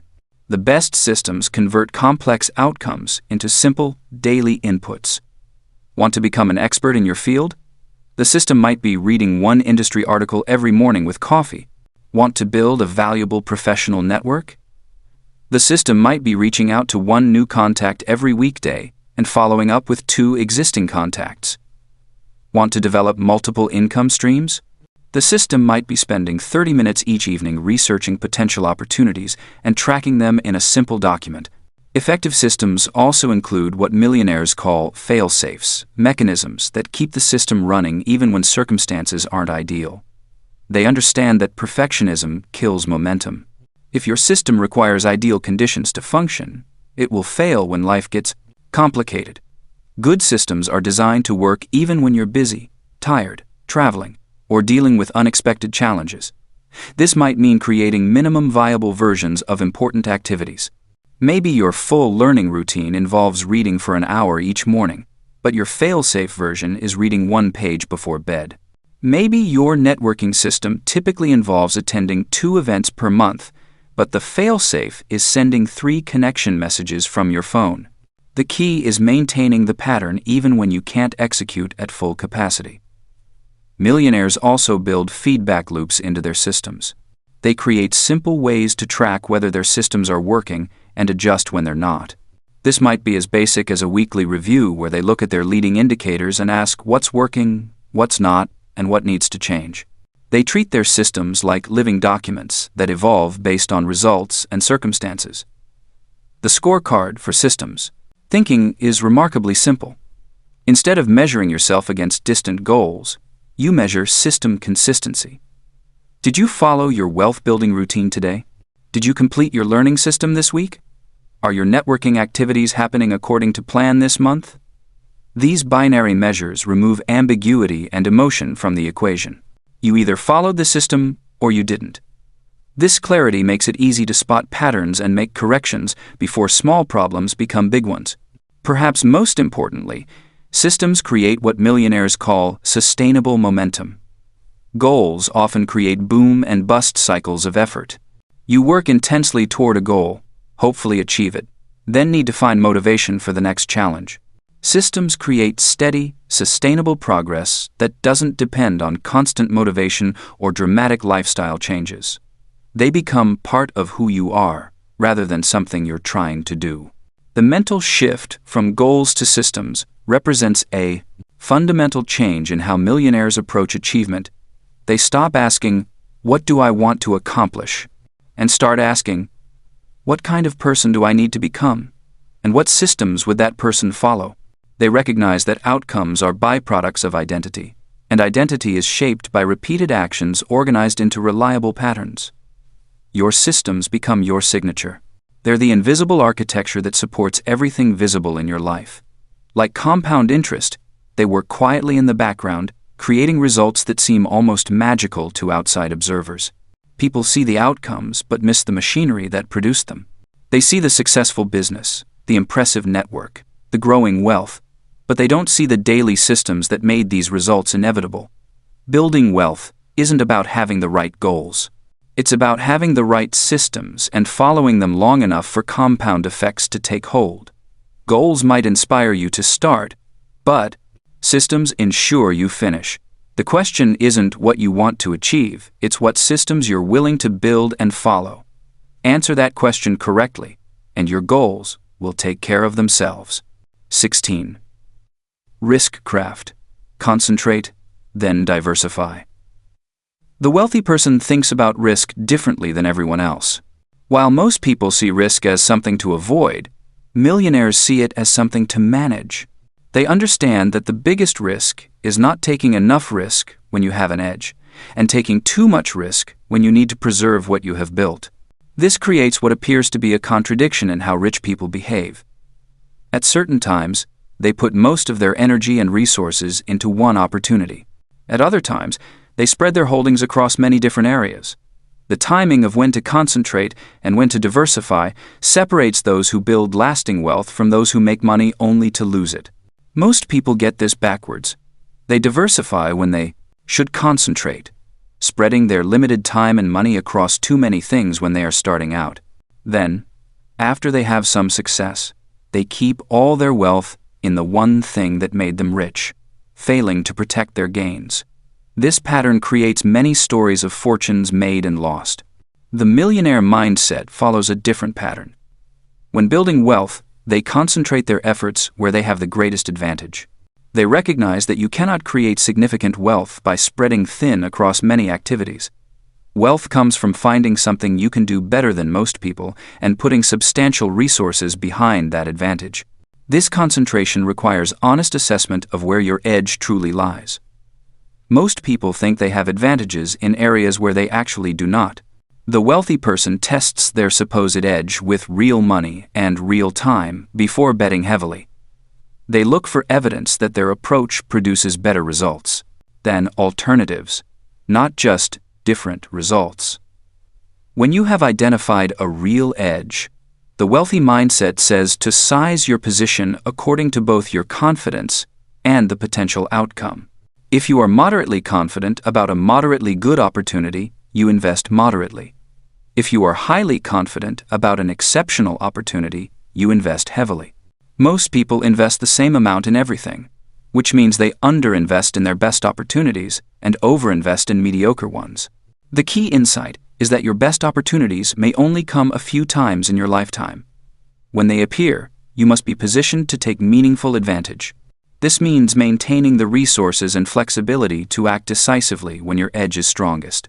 If you have already spread all your resources across many smaller opportunities, you cannot capitalize when the big opportunity arrives. However, concentration comes with obvious risks.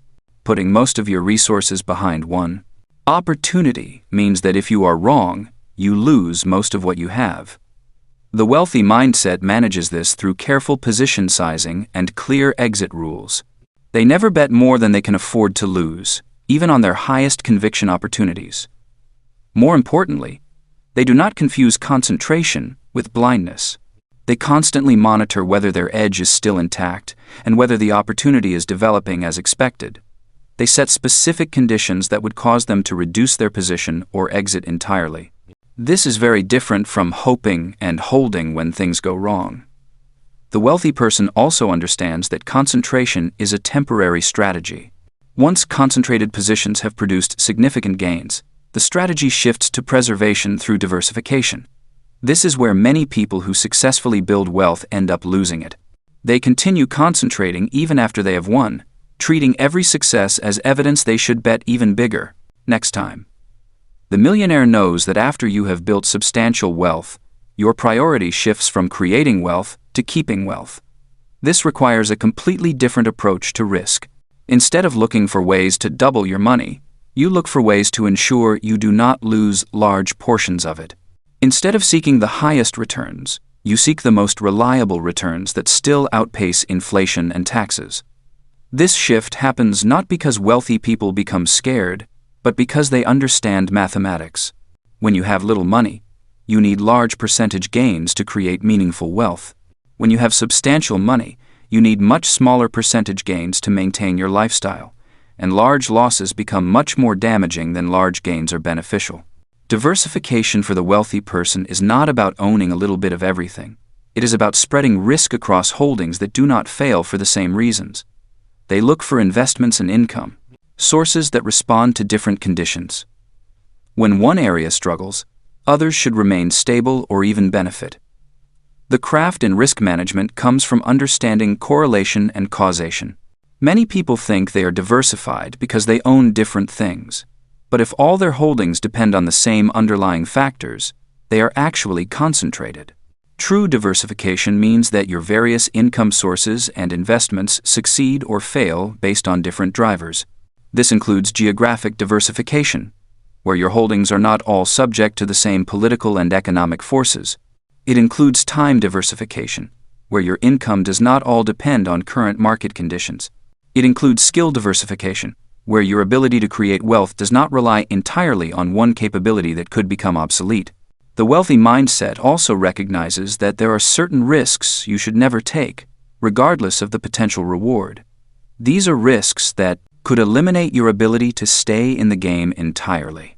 This includes legal risks that could result in criminal liability, leverage risks that could force you to sell assets at bad times, and reputation risks that could destroy relationships you have spent years building. Avoiding ruin is more important than maximizing returns. The person who can stay in the game longest has the most opportunities to benefit from compounding and to be present when exceptional opportunities arise. The person who takes risks that could knock them out of the game entirely may win big in the short term but cannot build lasting wealth. The millionaire thinks in terms of survival first, then growth. They structure their affairs so they can handle bad outcomes without catastrophic damage. This gives them the stability to take appropriate risks when opportunities warrant it. Most people do the opposite, taking large risks they cannot afford while missing opportunities they should pursue. Risk craft ultimately comes down to matching your strategy to your situation. When you are building wealth and have little to lose, concentrate where you have edges. When you have built wealth and have much to preserve, diversify to protect what you have gained. This sounds simple, but it requires constantly reassessing your position and adjusting your approach as circumstances change. The wealthy person makes these transitions thoughtfully rather than emotionally. They do not concentrate because they are greedy or diversify because they are fearful. They concentrate when concentration offers the best risk-adjusted path to their goals, and they diversify when diversification better serves their objectives.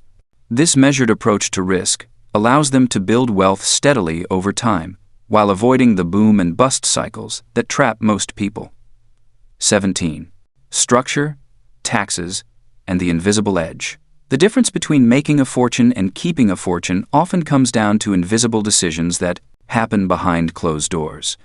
While most people focus solely on earning more, millionaires spend equal time structuring how they earn, where they earn it, and what legal frameworks protect their wealth.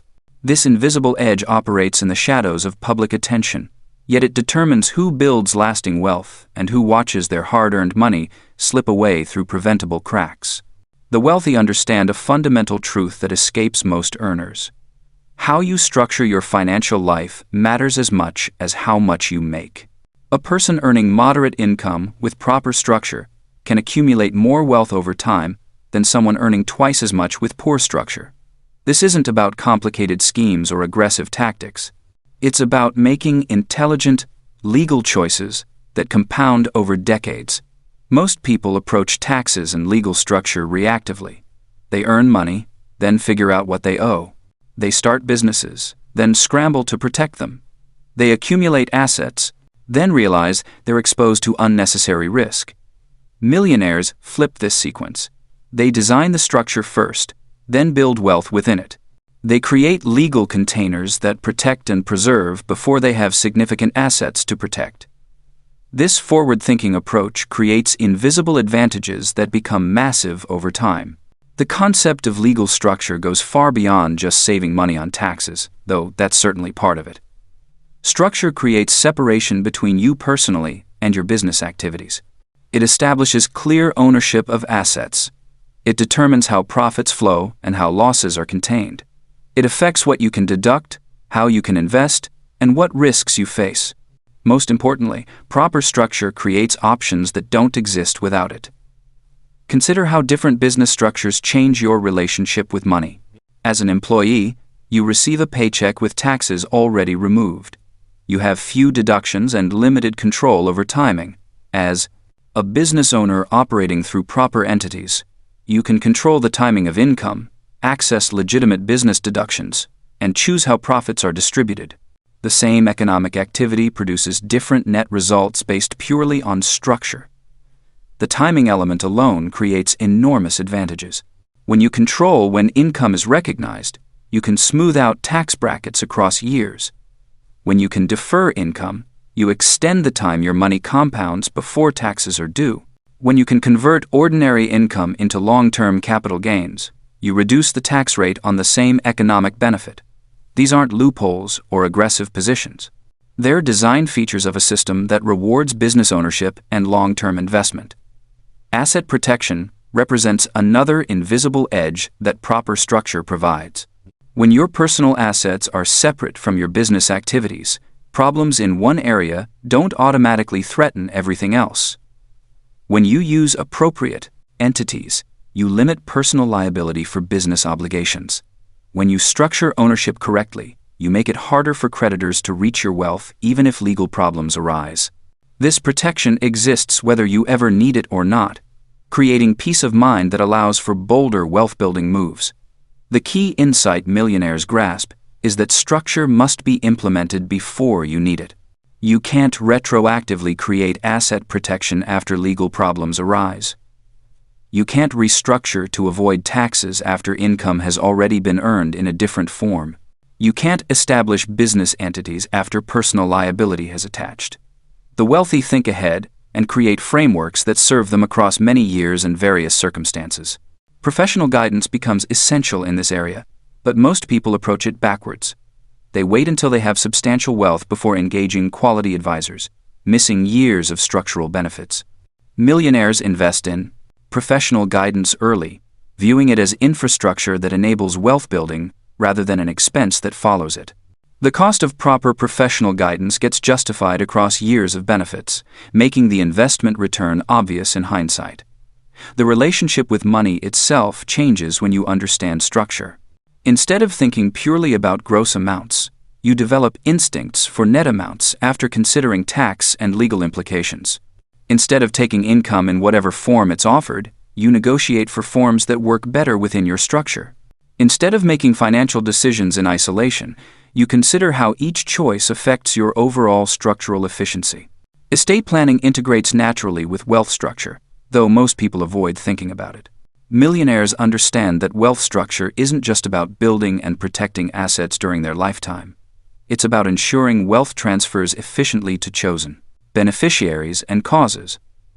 Proper structure can dramatically reduce the friction and cost of wealth transfer, allowing more of what you build to reach its intended destination. The psychological benefits of proper structure often exceed the financial ones. When you know your assets are protected and your tax situation is optimized, you can focus mental energy on wealth creation rather than wealth preservation. When you have appropriate legal frameworks in place, you can pursue opportunities more aggressively because your downside is contained. When your structure is designed to handle growth, you can scale without constantly redesigning your legal and tax foundation. Record keeping becomes both simpler and more important with proper structure. Business activities require documentation that personal activities don't. Deductions require substantiation that salary income doesn't. Asset protection requires formalities that informal ownership doesn't. The wealthy build systems to handle these requirements efficiently, treating good records as another form of asset protection. The compounding effect of structure grows more powerful over time. Small advantages in tax efficiency compound across years. Asset protection becomes more valuable as assets grow. Business deductions provide more benefit as income increases. Legal separation becomes more important as activities expand. What starts as modest optimization becomes significant advantage as wealth accumulates. Most people underestimate how much proper structure can improve their financial results because the benefits are often invisible. You don't see the lawsuit that doesn't threaten your personal assets because they're properly separated. You don't feel the taxes you don't pay because your structure converts income into more favorable forms. You don't notice the flexibility you have because you designed optionality into your legal framework from the beginning. The mental model that drives this thinking is simple. Design the container before you fill it. Your legal and tax structure is the container that holds your wealth. A well-designed container protects what you put into it, helps it grow more efficiently, and makes it easier to access when needed. A poorly designed container leaks value, creates unnecessary friction, and limits your options for future growth. The 15-minute action that begins building this advantage is scheduling a consultation with a qualified professional to review your current structure. Don't wait until you have massive wealth to justify this step. The conversation itself will reveal opportunities and gaps you didn't know existed. Understanding what proper structure looks like for your situation creates a roadmap for implementation as your wealth grows.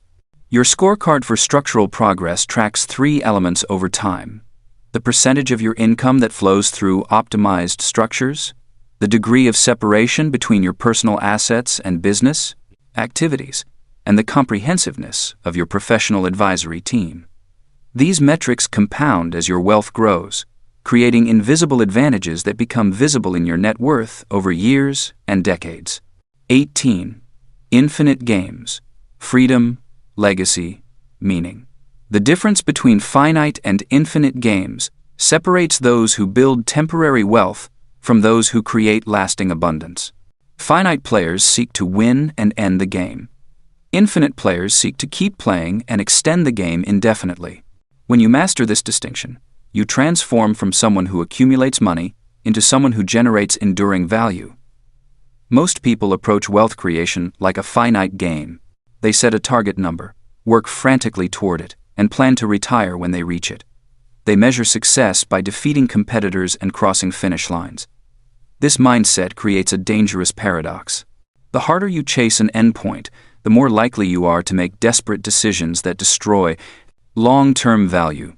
You over-leverage, cut corners, or burn relationships because you need to win now. Millionaires who sustain their wealth think differently. They play infinite games where the objective is not to finish but to continue. They build businesses that can operate without them. They create systems that generate value long after they step away. They invest in assets that appreciate across decades, not quarters. This shift in perspective changes everything about how you make decisions. The infinite game mindset begins with redefining enough. Instead of asking how much money you need to stop working, ask how much you need to keep playing at the highest level. The first question creates anxiety and scarcity thinking. You calculate minimum numbers and optimize for safety. The second question creates abundance and growth thinking. You design systems that sustain themselves and expand over time. When you know your enough number, you can make different choices about risk and reward.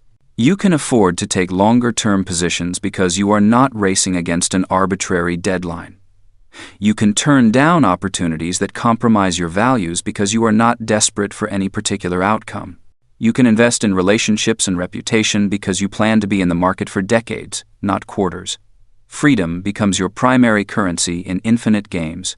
Not freedom from work, but freedom to choose work that energizes you.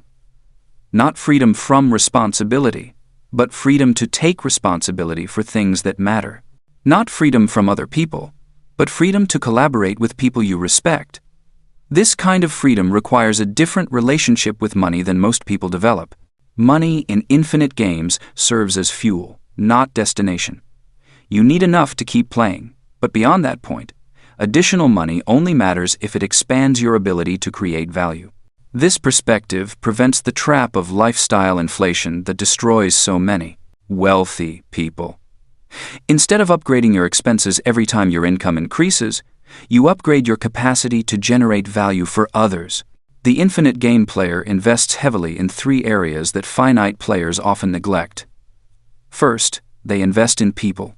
They hire before they need to, train more than seems necessary, and create profit-sharing structures that align everyone around long-term value creation. They understand that building great teams takes time, but great teams can build great things quickly. Second, they invest in learning. They read voraciously, travel to understand different markets, and pay for coaching long after they become successful. They treat education as a compounding asset, not a phase you complete. Third, they invest in reputation. They deliver more than promised, communicate transparently about problems, and build their name around reliability rather than flash. Legacy thinking becomes natural when you adopt infinite game principles. Instead of asking what you can extract from a situation, you ask what you can contribute that will outlast your involvement. You document your processes so others can improve them. You mentor people who might surpass your achievements. You build institutions that can evolve beyond your vision. This approach creates compound returns that finite players never experience. The infinite player also understands cycles differently. Instead of trying to time markets or predict trends, they position themselves to benefit from uncertainty itself. They maintain reserves that let them act when others must retreat. They build relationships during good times that support them during difficult periods. They study history to recognize patterns while staying flexible about how those patterns might express themselves. Meaning emerges naturally from infinite games because the game itself becomes larger than your personal situation. When you commit to playing indefinitely, you must find purposes that sustain motivation across decades. Money alone cannot fuel that kind of commitment. You need to connect your wealth creation to values that matter, regardless of your financial position. You might focus on solving problems that affect millions of people, or creating beauty that enriches culture, or developing systems that increase opportunity for others. The practical implementation of infinite game thinking requires 3 specific changes to how you structure your life. First, you must build anti-fragile systems that improve under stress rather than break down. This means creating multiple income streams, maintaining strong relationships across different industries, and developing skills that remain valuable regardless of technological change. Second, you must resist the temptation to optimize for short-term metrics at the expense of long-term position. This means sometimes accepting lower returns in exchange for better risk profiles, or investing time in activities that build capability rather than immediate results. Third, you must regularly audit your choices against your infinite game objectives rather than just your quarterly performance. The scorecard for infinite games looks different than traditional wealth metrics. Yes, you track net worth and cash flow, but you also track the durability of your income sources, the strength of your key relationships, and the growth rate of your core capabilities. You measure how many people you have developed who now generate value independently. You count the number of problems you can solve that create mutual benefit. You assess whether your systems are more robust than they were a year ago. The ultimate test of infinite game mastery is whether you would continue your current activities even if you already had enough money to retire comfortably. If the answer is yes, you have probably found a path that can sustain both wealth and satisfaction. If the answer is no, you might be playing finite games with infinite game resources, which leads to burnout and poor decision-making over time. The mental model for infinite games is simple. Every choice either increases or decreases your ability to keep playing at a high level. Every relationship either adds to or subtracts from your long-term reputation. Every system you build either becomes more valuable over time or requires constant maintenance to prevent decay. When you consistently choose the options that extend and enhance the game, you create conditions for wealth that compounds across generations rather than dissipating within them.